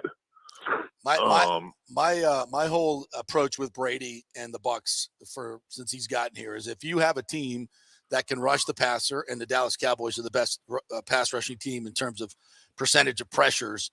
If you can rush the passer, you're going to beat Tom Brady, and even when he's had a decent line. And with this particular line that we threw out there this week, you knew it was. As soon as I saw 67 in the starting lineup, I was like, "Yeah, we're done." It's not going to be pretty. It's not going to be pretty, and it wasn't. And Brady was in the moments when he had a chance to make plays, he really didn't. Nobody made plays. And it just to me, it just furthered the whole narrative of the season that this is a dysfunctional coaching staff because of the way it was put together. The players, I think, in midseason stopped trusting this coaching staff. That's kind of the feeling I got. And when Brady said, the game day effort is embarrassing, I mean, I'm like, oh God, this is a cluster. Well, it's just, I think you can only run things back so much. Right. You win a Super Bowl, in a very good season, tremendous playoffs. They run it back, and they had a very good regular season. Won 13 games in 2021. They really did. They had a really good regular season, and win a playoff game, almost lose to the eventual Super Bowl champions. And then at that point, I think there had to be a lot more like soul searching than there was. Yeah, and Brady retires, he comes back, he misses most of training camp because he really, I don't know if he wanted to be or not. It's just there's so many things, there's so many elements that going into the season, this was going to be a dysfunctional team. Yeah. Like the person that this whole thing was built around, you didn't know if he really wanted to be here or not. Yeah, and his off the field issues played a major role, I think, in his ineffectiveness and the offensive ineffectiveness, and that's just life. Yeah. You know, it's just life. Life sometimes hits you hard, and it hit him hard. You could see it in his face, quite literally. And I think it was doomed from the very start when he tried to scheme his way out of Tampa Bay and go to Miami. So now we're left to clean up the pieces, my friend. And this is and I'll tell you this, and people might not agree. If the Bucs need to, I think they need to sell the lot. I mean, I think they really do, because so much of this team was built around Tom Brady, right. and there's still plenty of valuable pieces, but it's, there's not another Tom Brady out there, and I think it's time. If you can get, I understand, there's some guys that you want to be Bucs for life, et cetera, but I think Jason Light has shown, and this group has shown they can draft decently. Mm-hmm. And I think, this would be a time to really start stocking up, start looking at some of the pieces on this team, seeing who has value, who can get you more second round, more second day picks, early third day picks. I'm not sure if there's really many trade value. Many guys you want to trade that give you first rounders, but that second to fourth round area, second to fifth round area. Yeah. And start loading up on some picks and really start infusing a lot more youth in this team, realizing it's going to be a rebuild. I mean, there's no way around it. Like, Brady should sit his ass down. Let's just be honest. So you think Brady's not coming back here for certainly? Brady should sit his ass down. I don't care what he should. Like my dad told me, sit your ass down. You're done. Like, I'm sorry. You're trying to throw a ball away. It gets picked in the end zone, and when he threw the pass, he turned completely around. I've never seen that like that before in my life. That's a high school freshman quarterback move. Yeah. I mean, I've covered like 1,000 high school football games in my life, and I don't think I've ever seen that. Yeah, that to me was my first reaction was, who was he throwing it to? Then I'm like, oh wait, he must have been trying to throw that away. And then I saw, he was about to get hit, and he turned his back and couldn't even step into the throw to even get it out of the end zone. I'm like, oh my God, that is embarrassing. Turned his back and went, feeling the hit was coming. I know. You remember the play Vander Esch comes right down Broadway? He threw that thing right in the ground. And threw that ball Corey, those are the two plays that I brought up the other day. And I said, and I'm not calling Tom Brady a coward or he's afraid to get hit. No. This is self-preservation. You got to walk on that field. You got more courage in your fingernail than I have in my whole body. All right. So I'm not saying that, but he's at the point now where he's already trained his mind not to get hit. And when you're playing in the NFL, there comes a time, 5 to maybe 8 times a game where you have to step into a throw knowing full well you're going to take it right in the chest, right? You have to do that. That's part of playing the game. Yeah. And when you don't do that, your teammates look at you like, yo, bro, I'm out here, getting my ass kicked, and you can't even step into a big throw when we need it. Come on now. I know you're the GOAT, but you're trying to throw a ball away, and you're falling off your back foot and turning away. I'm out here getting my ass handed to me by Micah Parsons. And I mean, I hate to speak like that about the GOAT, but that's why you say, if you're going to play that way, sit your ass down. Yeah.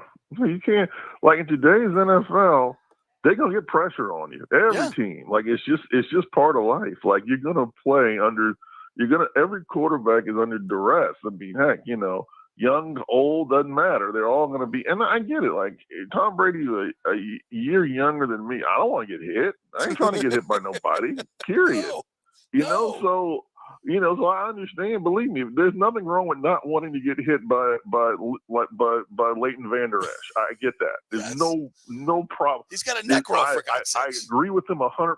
Yes. That being said, that's why I was sitting next to you during the game. Right, exactly. Because I didn't want to get hit by that guy. Yeah, but you got to, it's like Marcus Spears said the other day, man, it's still professional football. They didn't put the flags on them yet. and you got Yeah. you're going to get hit. And if you're trying to play the game not to get hit, to preserve yourself, which I get because you're going to get hurt. Well, that's why it's a tough call. That being said, given the rebuild and how ugly it's going to be, like you just talked about, if we have a chance to get him back, I'd try to do it and then just try to put everything around him and make it perfect and try to do it again. I get it. I think you're. I don't think it. I just don't. I think because what else are you going to do? Really? I mean, there's some things you can do. Obviously, you can get better backfield talent, I guess. I mean, we can all appreciate what Leonard Fournette's done the last few years, but he wasn't. He's done. At least here he's done. In Tampa he's done. And and defensively, I don't know that they. You remember 3 years ago, you were able to get guys that just were wanting to come, take less. They wanted to play with Brady. They wanted to be around Brady. They wanted to see if they could, if they can get that magic. And they did. And they got it again for a following year. And then guys left because they realized, well, this ain't going to get any better. Like, this is as good as it's going to get now. So why are you bringing them back? Because now you no longer have those guys that are willing to come out, those players that want to come out and take, these 1-year deals just so they can play with the GOAT. They look at the GOAT now, like the GOAT is he's a hindrance.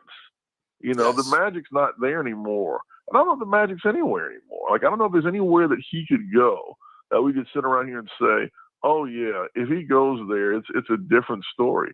Someone's still trying to hit him wherever he goes. Right, exactly. Yeah.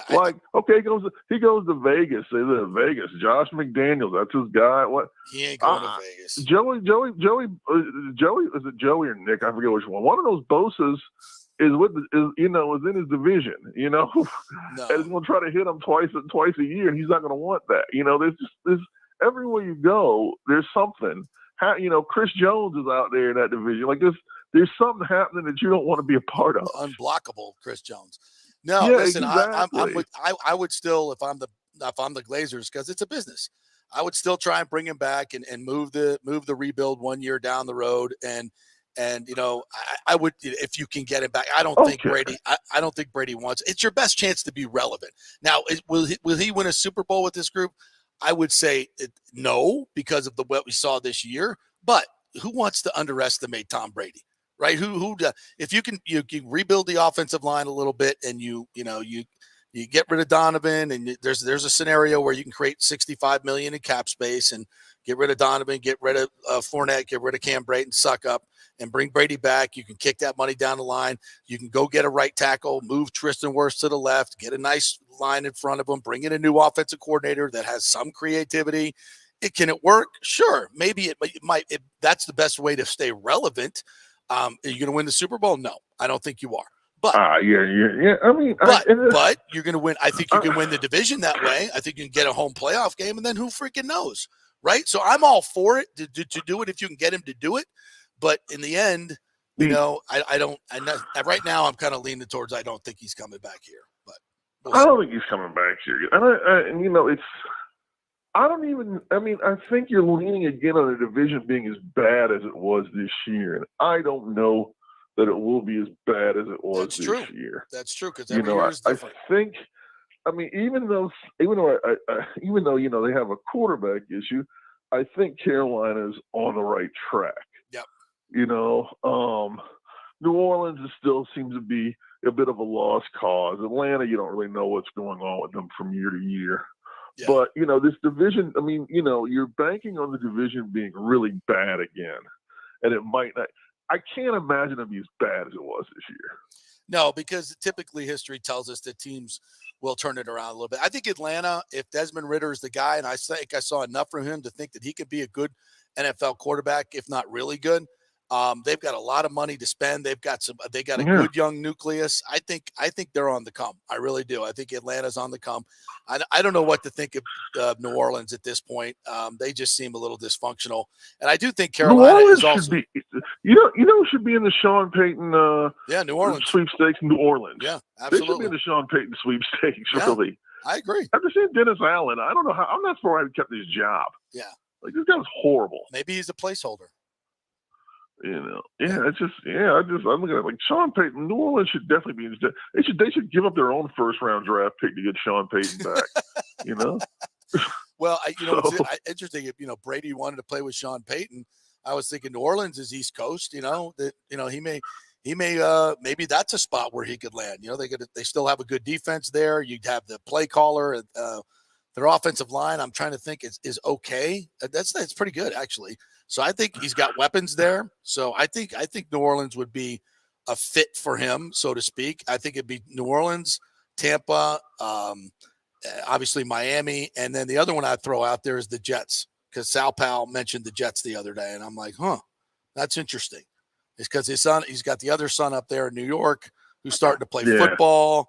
Maybe he likes the Northeast. Robert Saleh, I think, is a really good head coach, and no nonsense guy. So I don't know. I think any of those might be a fit for him, but we'll see.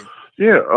It's I think I don't know. I think the number of situations that can work out for a then 46-year-old quarterback that is just, the skills are diminished. He doesn't really want to embrace the physical side of the game anymore. Very slim. Yeah. And I think whatever team that embraces that is going to find that out pretty quickly. That, man, we've got to do a lot of work. We've got to do a lot of work to make this work, because he's just not gonna. And it's not. Again, we're not knocking the guy's history. We're not knocking his competitive gene. Obviously, if he still is interested in playing, he still has a level of competitiveness to him. It's just, I get it. Once you get out there, those guys are really big. Yeah. They hit really hard. Yeah. And, and if you notice one thing, the refs were not being as generous to him this year as they had been in the past. That's true. You know what I'm saying? They weren't just throwing the flag every time he got touched, and that bothered him. That was something he was used to. He was used to getting those gift calls, and he didn't get them this year. I think you're right. Hey, I want to transition into a little college football and get your take on the Jaden Rashada situation. We're talking welcome to the world of NIL, and let's go to the highest bidder. And for those who don't know the story, quick background, was headed to Miami, longtime Miami commit. Gators came up with a reported $13 million NIL deal, switched to Florida. Florida reportedly reneged on the NIL deal, and now he wants to get out of his letter of intent, which I'm not sure he's going to be able to. I don't know how that works. What are your thoughts on that whole situation? Is this the future of college football? Well, this was more of a situation of some guys trying to flex. And when, the rubber met the road, they couldn't deliver. And it's one of these things where they'll let him out of his letter of intent. That's horrible business if they don't. It's really, and they will. They'll do that pretty easily because they understand that, they didn't, whether that number is ridiculous, definitely ridiculous for this player. Right. And that's something we can discuss another time. The point is, somebody promised him that. Somebody put that in, in some sort of a legal document. Someone didn't deliver. And as I've told you before, my biggest thing with the NIL is that the kids get what they're promised. Yeah. Whether we think it's a good thing or not is irrelevant. Right. Like if someone makes a deal, if a grown man makes a deal, and this is the deal, and it's contingent on this and this and this, and they don't come through, that's a far bigger problem. Right. Than anything. So.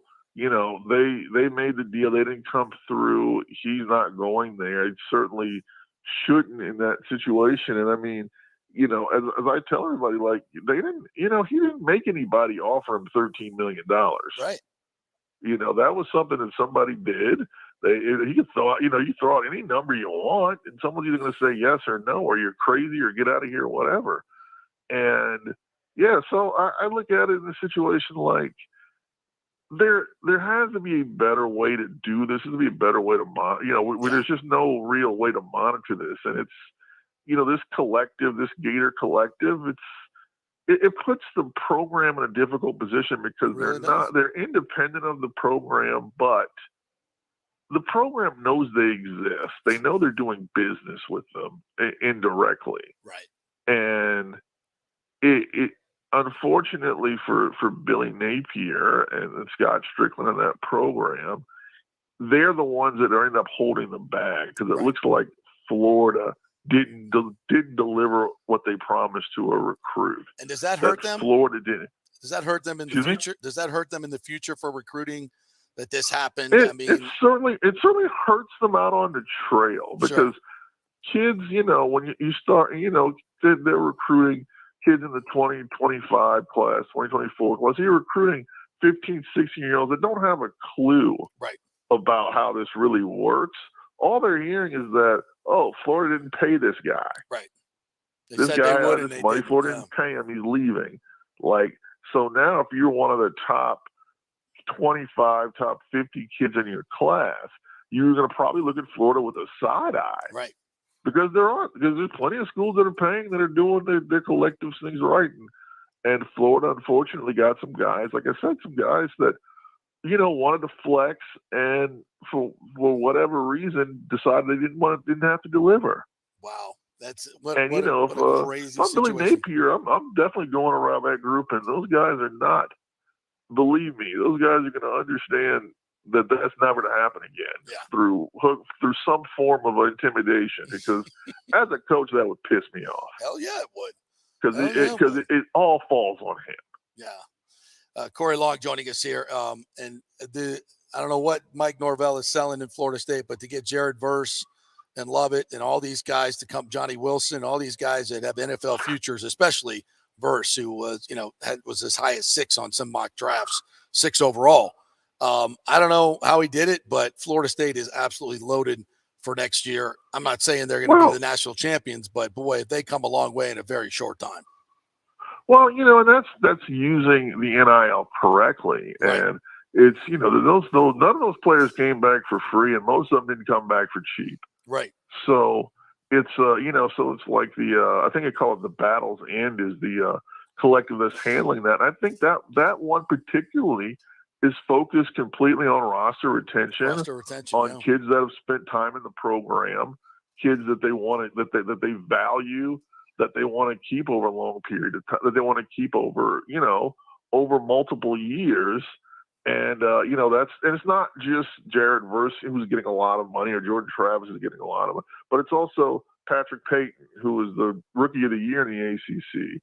It's also A.J. Duffy is also, I think, signed a deal with them. So you've got some of your younger kids that have been in the program 1 or 2 years that they are really excited about their contributions in the future that are also being so. That's just that's understanding it. That's having a plan, right? And it's having people that are all on the same page. And that's probably as much of a credit. I mean, again, the head coach gets the credit, but to me, that's an AD thing. Yeah, that is 100% an AD that understands what the hell's going on, and is figuring out how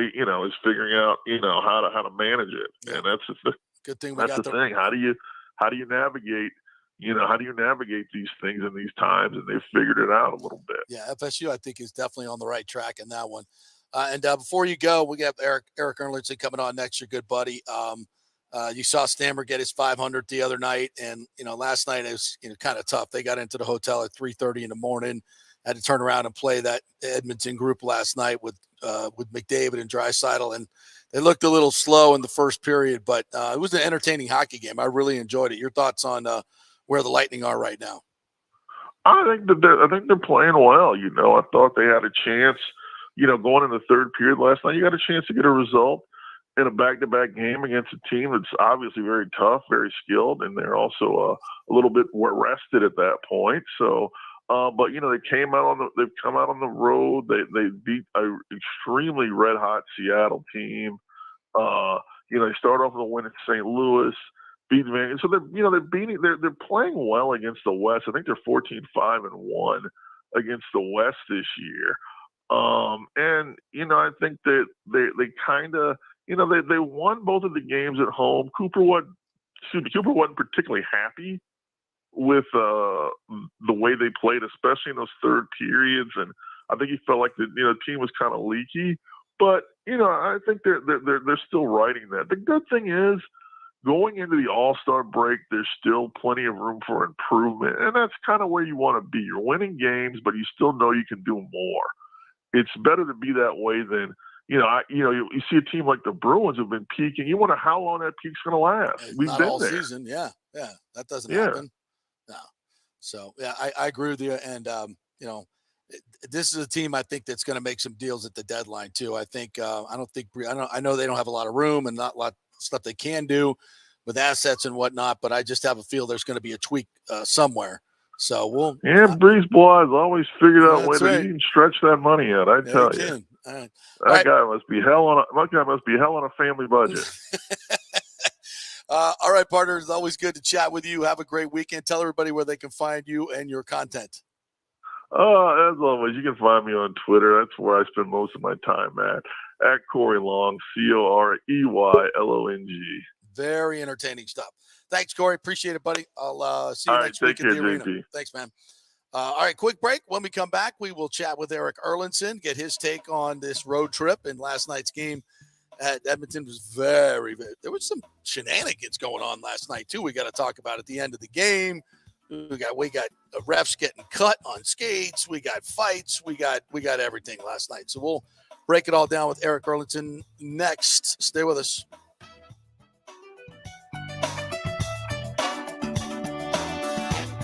JP here for Italiano Insurance. If you've started a side hustle during COVID and the business has grown, well, you need business insurance because if you get sued, you could lose all your personal wealth if you're not properly protected. That's right. Your home, your savings, everything could go. So get protected now. Call the great agents at Italiano Insurance, 813-877-7799, and a real human will answer the phone and get you protected. If you haven't shopped your business insurance in a while, you could be overpaying by thousands. One customer had their golf buddy handling his business insurance, then called Italiano to shop it around, and they saved him $26,000 a year.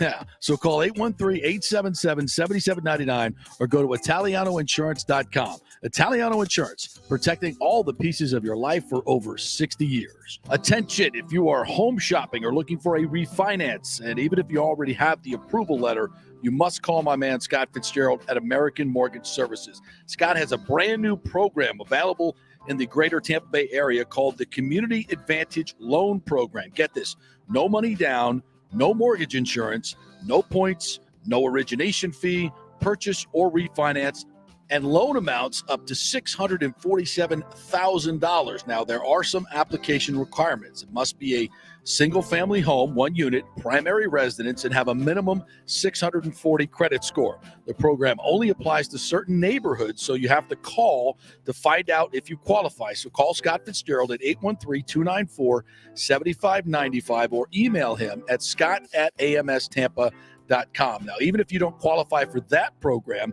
Scott will shop your loan around, get you the best rates, and won't charge you the huge upfront fees. And if you've had issues with your bank calling you back, Scott will return calls immediately or at least the same day. 813-294-7595 or email him, scott@amstampa.com. Scott Fitzgerald, MLS 386722, American Mortgage Services, 1000 North Ashley Drive, Suite 1020, Tampa, Florida. Ladies and gentlemen, let's rock. This is FanStream Sports with JP. All right, welcome back to the JP Peterson Show. You can watch us on YouTube each and every day, and all the shows are archived there. But download the app, FanStream Sports, all one word, and you can just tap that app and listen to the show anytime, audio only right there, and always watch us on Twitter and on Facebook as well. We're everywhere. We'd like to bring in our good friend Eric Erlinson, lightninginsider.com, which is also something you need to subscribe to. The best in the business. What's up, Double E's? How are you, my friend? I'm good, gentlemen. These late night games, though, man, they kill me. They absolutely kill me. I'm glad that after this trip, there's only one more outside of the Eastern time zone. What's your day like? I mean, what do you do during the games and then after the games? How long do you spend breaking it down and writing stuff? Like, what time do you get to bed after that? All that shenanigans. Well, after the game Wednesday night in Vancouver, obviously a 10 p.m. start. Puck doesn't actually drop to like 10:10, right? And there was no last call for that game, so there was no radio obligations afterwards. But and look, sometimes I have internet issues that propped up, so I think I went to bed after that game at 6:30 a.m. Whoa. Yeah. Wow. last night there was a last call show, so I think I was up until probably about 5:30 last night. Jiminy Christmas, my goodness, you're dedicated. You're the best. That's why you're the best. So it's not worth staying up to see the greatest player of this generation. No, it's not worth it. It's not. No, it's always worth it. It's worth it. If you love what you do, it's always worth it. There you Absolutely. go. Good answer. Great Absolutely. That was an entertaining game last night. I really enjoyed watching that. You want to talk about up and down the ice play. I mean, at one point, I think Bucci said that there were probably 6 Hall of Famers, future Hall of Famers on the ice. I would agree with that. 6, and you might go as high as 8. Yeah, it's a lot of talent out there. A lot of talent. I mean, look, Stammer's going to the Hall of Fame. Hedman's going to the Hall of Fame. Vasilevsky's going to the Hall of Fame. McDavid obviously is going to the Hall of Fame. Probably Draisaitl as well. You can make arguments for Kucherov. Yep. You might be able to make an argument for Braden Point depending on where his career goes. Yeah. A lot of talent out on the ice. It can be fun games. If you're the Lightning, you don't want to get into a track meet with Connor McDavid and company. But that was a fun game to watch. As you mentioned, there was a lot going on in that game. Yeah, and let's start with Connor McDavid, and obviously he scores the go-ahead goal, the game-winning goal, and just poor Ian Cole, poor any defenseman that's kind of backing up with that train coming at you. It's just not. There's just not a lot of answers for him. He's just so good, so big, so fast, skates so well, and is so skilled. It's even as an opponent. And even as a fan of the Lightning, you just got to marvel at the way that guy plays. It's stunning. There's never been a player like him in everything that he can do. Mario Lemieux is probably the closest in what Lemieux could do with the size that he had and his ability to protect the puck, and the skill set, the hands that Mario had were just incredible.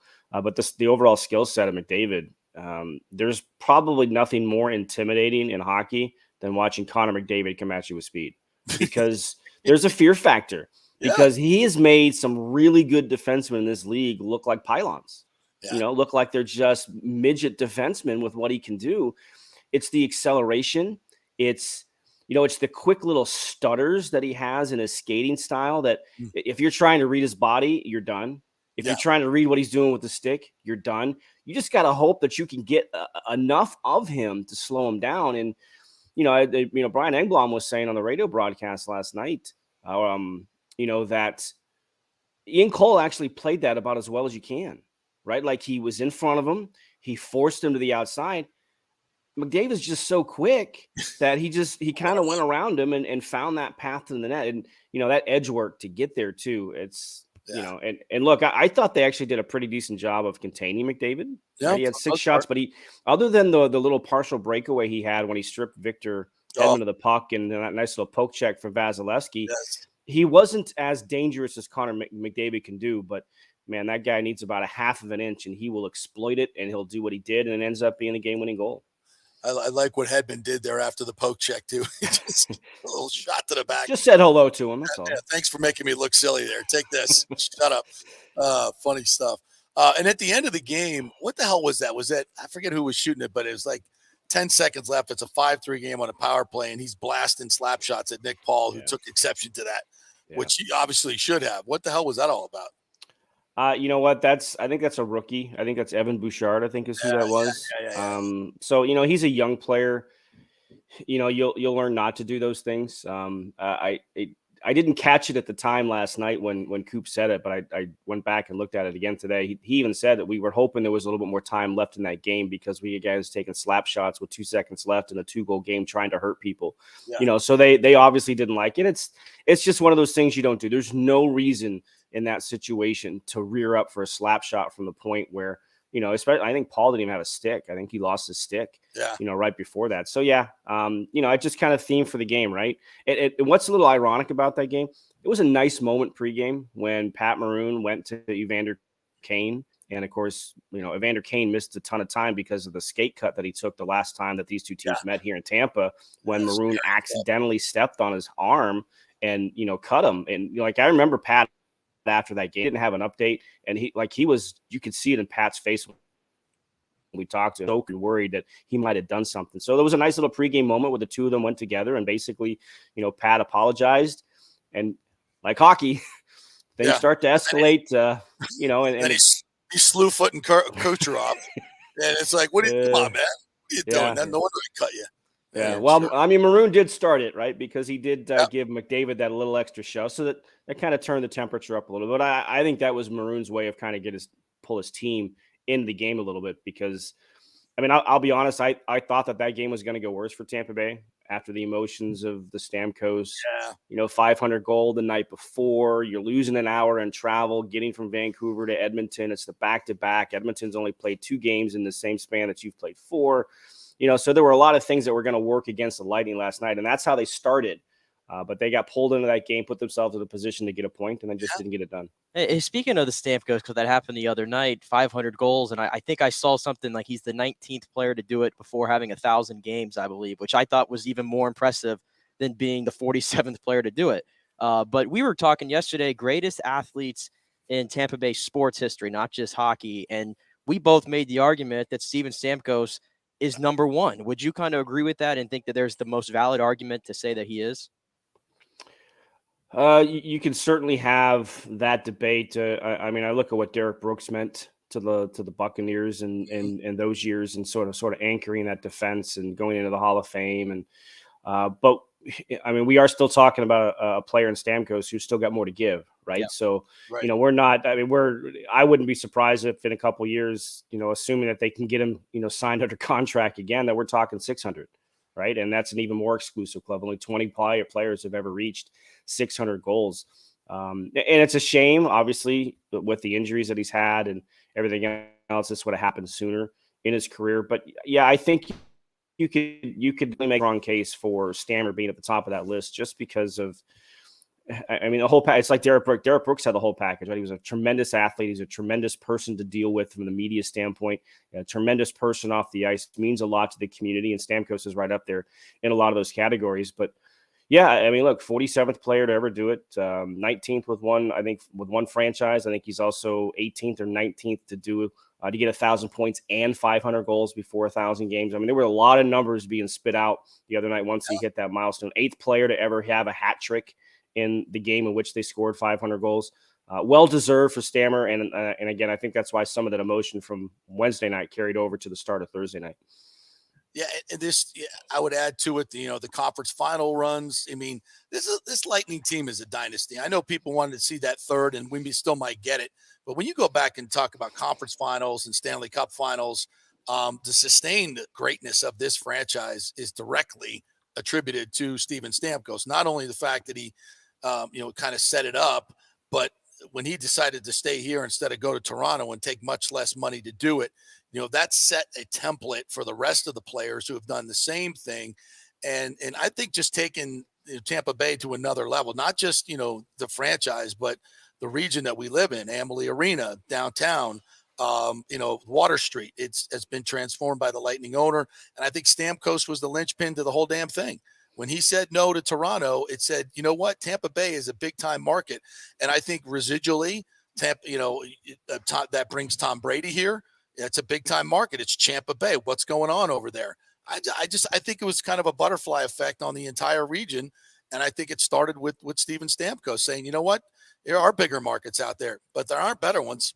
There's no better place to live. There's no better place to play in terms of an organization with Jeff Vinnick. So I think there's more than just the hockey when it comes to and he knew this was his best chance to win a cup. He kind of looked around and go, no, this is my best chance to win in a lot of ways. And yeah, I mean, look, him staying here with the deal that he signed, I mean, it wasn't long after Victor Hedman signed his deal, which he took under market value, which he could have gained to try and, keep some of the space together. And, even Kucherov at 9.5, that's undervalue, and in a lot of ways. So yeah, I think that did set the tone. And, I think a lot of people around the league who still look at Tampa and say, how does Florida have a hockey team, took notice of that Stamkos decided to stay, right? They were like, well, wait a second, why is he wanting to stay in Florida? All the players did. Yeah. Yeah. So, yeah, I think that's a good assessment and observation, and great phrase, the butterfly effect of everything that kind of gone on. And that is kind of it's probably a big reason why the run that they're on is that they're on. It started obviously before he re-signed his contract, but he's a great captain. He's a great father. He's a great family man. There's a lot of great when we start talking about Steven Stamkos, and not just on the ice. So you mean to tell me that we won't be in the Connor Bedard sweepstakes next year? Depends if you listen to my mentions on Twitter or not. I was gonna say, it's like you look at Twitter last night. I'm like, what are these people doing at 1:00 in the morning, talking about Connor Bedard or talking about? If I see one more thing about Columbus from 4 years ago, why are we still talking about that every time the Lightning lose a game? That scar is always going to be right here. It's always going to be there, right? The Columbus stuff is never going to go away, which was a watershed moment in and of itself. As it turns out, now it's what happened the last 3 years since then. But yeah, I mean, look, fans are fans. You know, they're passionate. They want to see their team win every single game. We know that's not even remotely possible to have something like that. And, you know, they just won 5 games in a row. Look, this is a tough road trip, right? You just played your 3rd game or your 4th game in 3 different time zones. You know, after having just a brief 2-game home trip. I mean, these are tough games for teams to push through, and every team has to deal with it. I'm not laying excuses. It's just there are realities in the season where games are more difficult to win no matter who the opponent is. And I think last night was one of them. I thought they did a much better showing than we anticipated. You know, but this team, look, there's holes on this team. Yeah. We knew there were going to be holes when you lose a Ryan McDonough, when you lose an Andre Palat. Missing Jan Ruda, which is a very underrated absence on that back end. There are holes, and it takes some time to fill them. I still think they have question marks about their bottom 6. I think they have some question marks about their, the defensive depth. I mean, look at the mistake that Hayden Fleury makes last night that ends up, being a big difference in that game. Because they could have been ahead 3-2 instead of, being tied 3-3 on the Braden Point goal. Right. But yeah, the team is, this is a good team. At the end of the day, this is a good team. You're going to lose some games. And, I put a little mid-season-ish report together after the Seattle game. So it was actually game 42. They're only 2 points behind where they were in the standings at this point this year than they were last year. Wow. Right. Their defensive numbers are almost identical. Their goal scoring is up just a little bit. So their goal differential is plus 20 at this time last year. It's plus 30 right now. Wow. Sometimes you have to look at numbers and is the perception meeting reality. And it really isn't. I think we can all sit here and probably say, well, they've had an okay season, right? Because we haven't had a long stretch of wins. 5-game winning streak is the longest winning streak that they've had. But at the end of the day, they had, going into the Minnesota game a couple weeks ago, they had the most wins in the league since November 13th. And when I put this thing together starting December 1st, they were tied for the most wins in the league since December 1st. So sometimes you just got to look at the perception, move past the emotions of the loss or the emotions of a game and just kind of take a step back and look at the bigger picture. This is a really good team that has a chance to do something special again because they've got the core together. And we know Julian's going to add some help. I was going to last question for you because you said you see some holes, bottom 6. Is there room to add? Do we have assets? Is there money? I mean, he's pretty good at figuring this stuff out and has made some tremendous changes that are absolutely critical to the success of this team. What can he do? Does he have any ammunition? Well, we'll actually talk to Julian next week. He does his mid-season meeting with us in the media. So he'll talk next week. And I can guarantee you one thing he's going to tell us, I want to temper expectations. We don't have a lot of salary cap space. I don't think I'm going to be able to do much at the deadline. And he'll end up doing something because that's just what they do. You look at the history of the last couple of years of what he's been able to do at the deadline.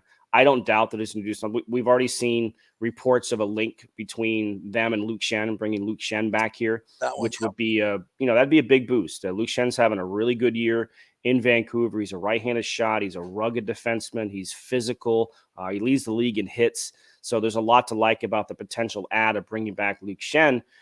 Then the question becomes, can you do something on the bottom 6? Can you bring in some depth, some scoring depth, somebody who can add a little bit of punch to the offense, to support, the top 6-7 guys offensively? Because you're just not getting much production from Belmar and Maroon and Nemestikov and, that group down there. So I can see them doing that. I can see them adding a bottom 6 forward and a defenseman for depth. But there are cap issues. There are cap issues, and there are ways to work around it. They don't have any first-round draft picks for a couple of years. They traded those to Chicago last year for Hagel, so you don't have that to kind of wave in front of anybody. But I would be shocked if they don't do something to be able to bring in some depth to this team. They don't need a top guy. They're not chasing Patrick Kane, although that's a pipe dream. But there are other guys out there that we probably haven't thought about, just like we never thought about Barclay Goodrow, and he turned out pretty good for this team. So there'll probably be somebody like that we're not thinking about, that's not on our radar, that the pro scouts and with the team have found and identified as somebody that can help this team. They always do. All right, Double E's, tell everybody how they can get your content at lightninginsider.com. Yeah, that's the website. There's two options to sign up. There's a yearly plan and there's a monthly plan. Always looking to grow the website, so I appreciate all the help and support in pushing that out there. The podcast, Lightning Insider podcast, quick little recaps of games that I do. There's a Lightning Game Day Now podcast that I do in conjunction with Valley Sports. And then the pregame skate show I do with Chief. You can hear that 1 hour before every game. That's on the Strike 102.5 HD2, Lightning Radio 24/7. That's on the TuneIn Network. And then the last call on road games. JP, you do the home games. Yes. I take care of most of the road games, and I'll be back behind that one on Saturday for the game against Calgary. 3 p.m. start. That's a 3 p.m. start in Calgary, so mark your calendars. Yeah, right before the NFL starts. I know. Perfect. Once again. All right, my friend. Always great to catch up with you. We'll talk to you down the road. Thanks, man. Thanks, Aaron. Okay, be well, boys. All right, we got a quick break. We need one more break. I think we do. Yeah, one more break. Quick break. We'll come back and we'll tighten things up. We'll quick look ahead to the weekend of NFL football. There's some great matchups. Cannot wait for this. So we'll get you set for that when we come back. Stay with us.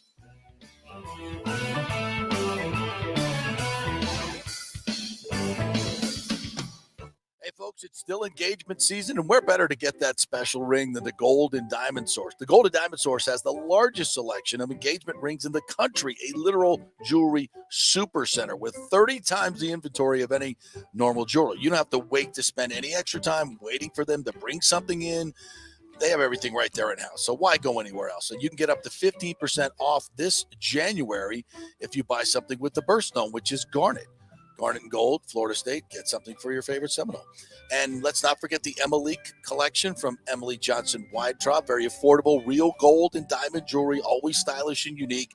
Emily has created this fashion-forward gold, diamond, and gemstone jewelry line ideal for everyday wear. Each piece is designed to enhance your look by featuring eye-catching, modern geometrical shapes. Really unique stuff. Got to check it out. And, of course, Julie and Steve Weintraub, great benefactors here in the local community. So let's keep it local. And you can get 0% financing for up to 5 years. Get a big ring for a little price. It's the Golden Diamond Source, 3800 Omerton Road, always online at thegoldendiamondsource.com.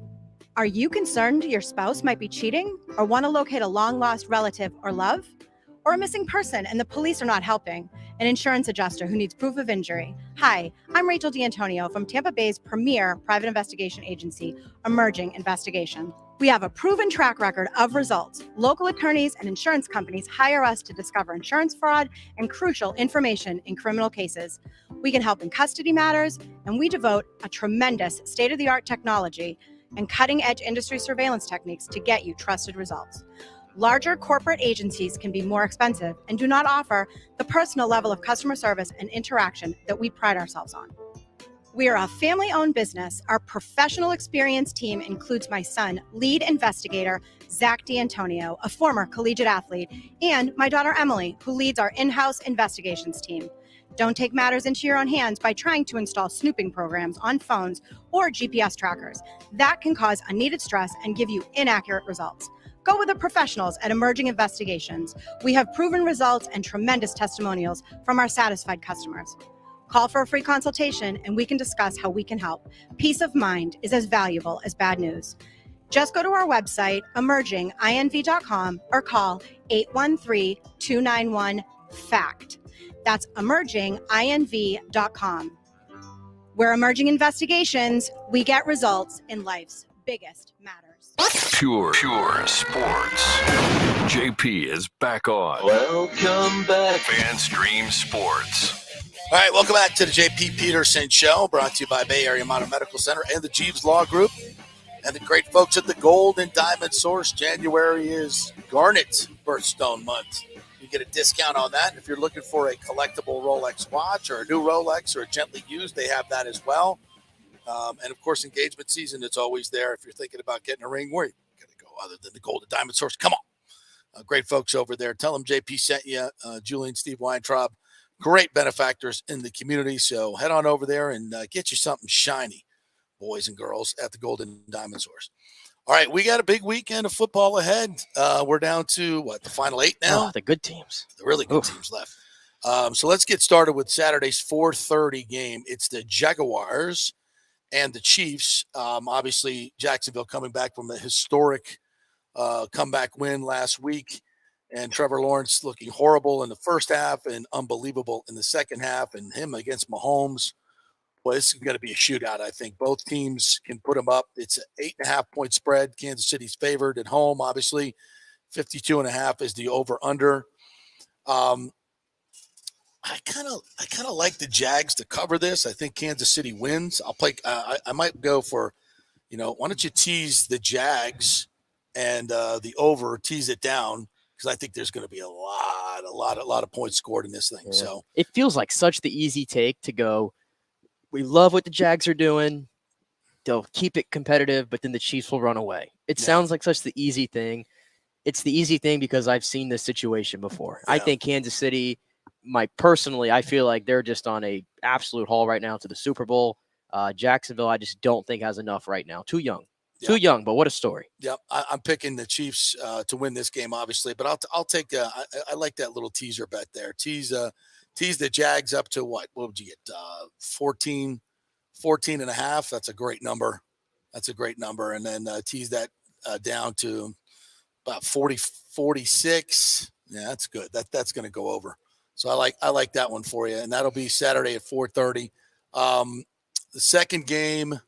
The Giants, Saturday night, 8:15. The Giants at the Eagles. The Eagles are 7.5-point favorites. 48 is the total.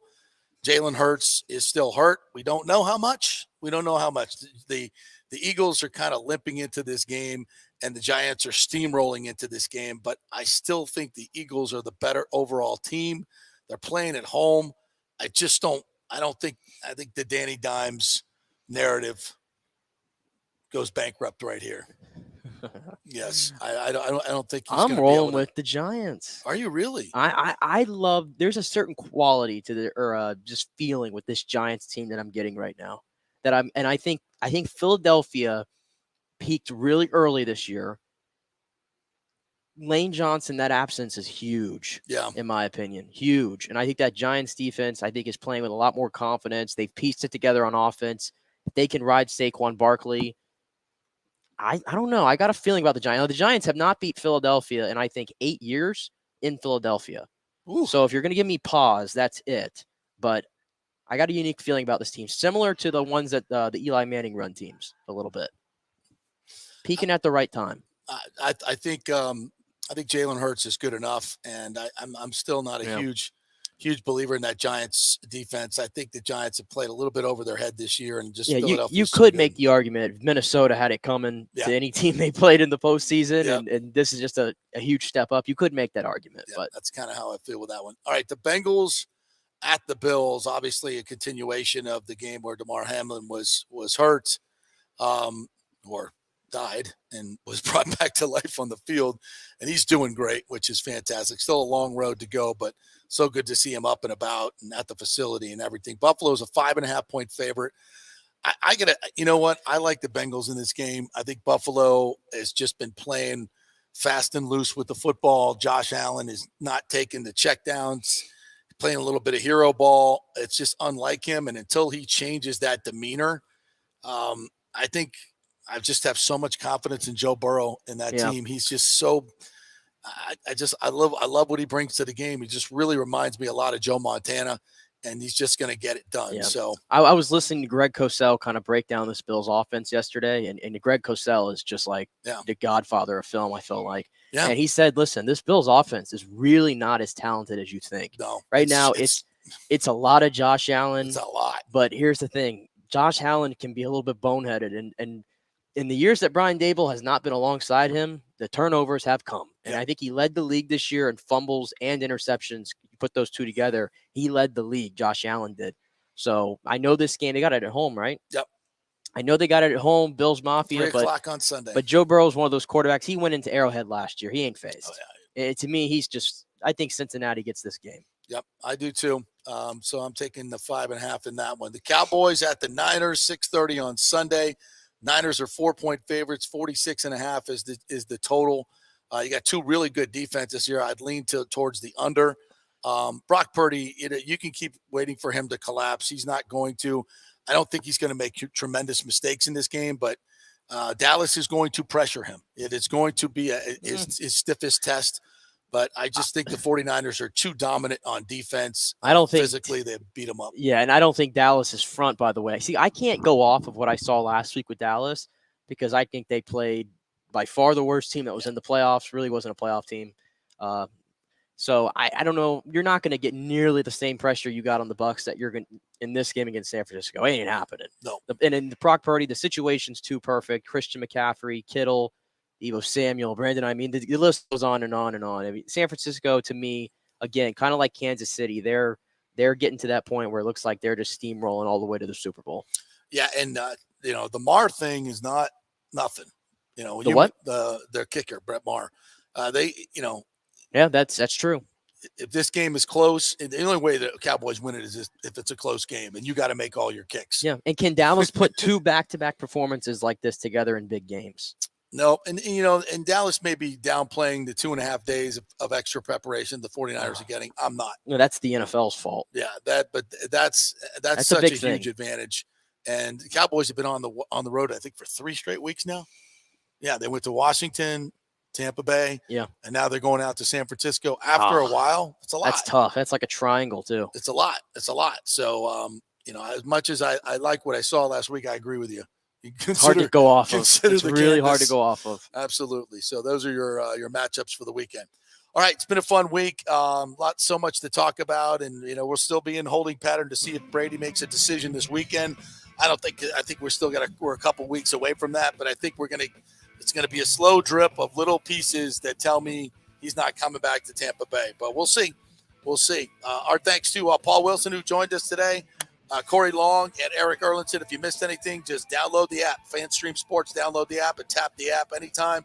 The show will pop right up for you. You can listen to the whole thing, fast forward, go back, do whatever you want to do. The easiest way to listen to the show. Have a great weekend, everybody.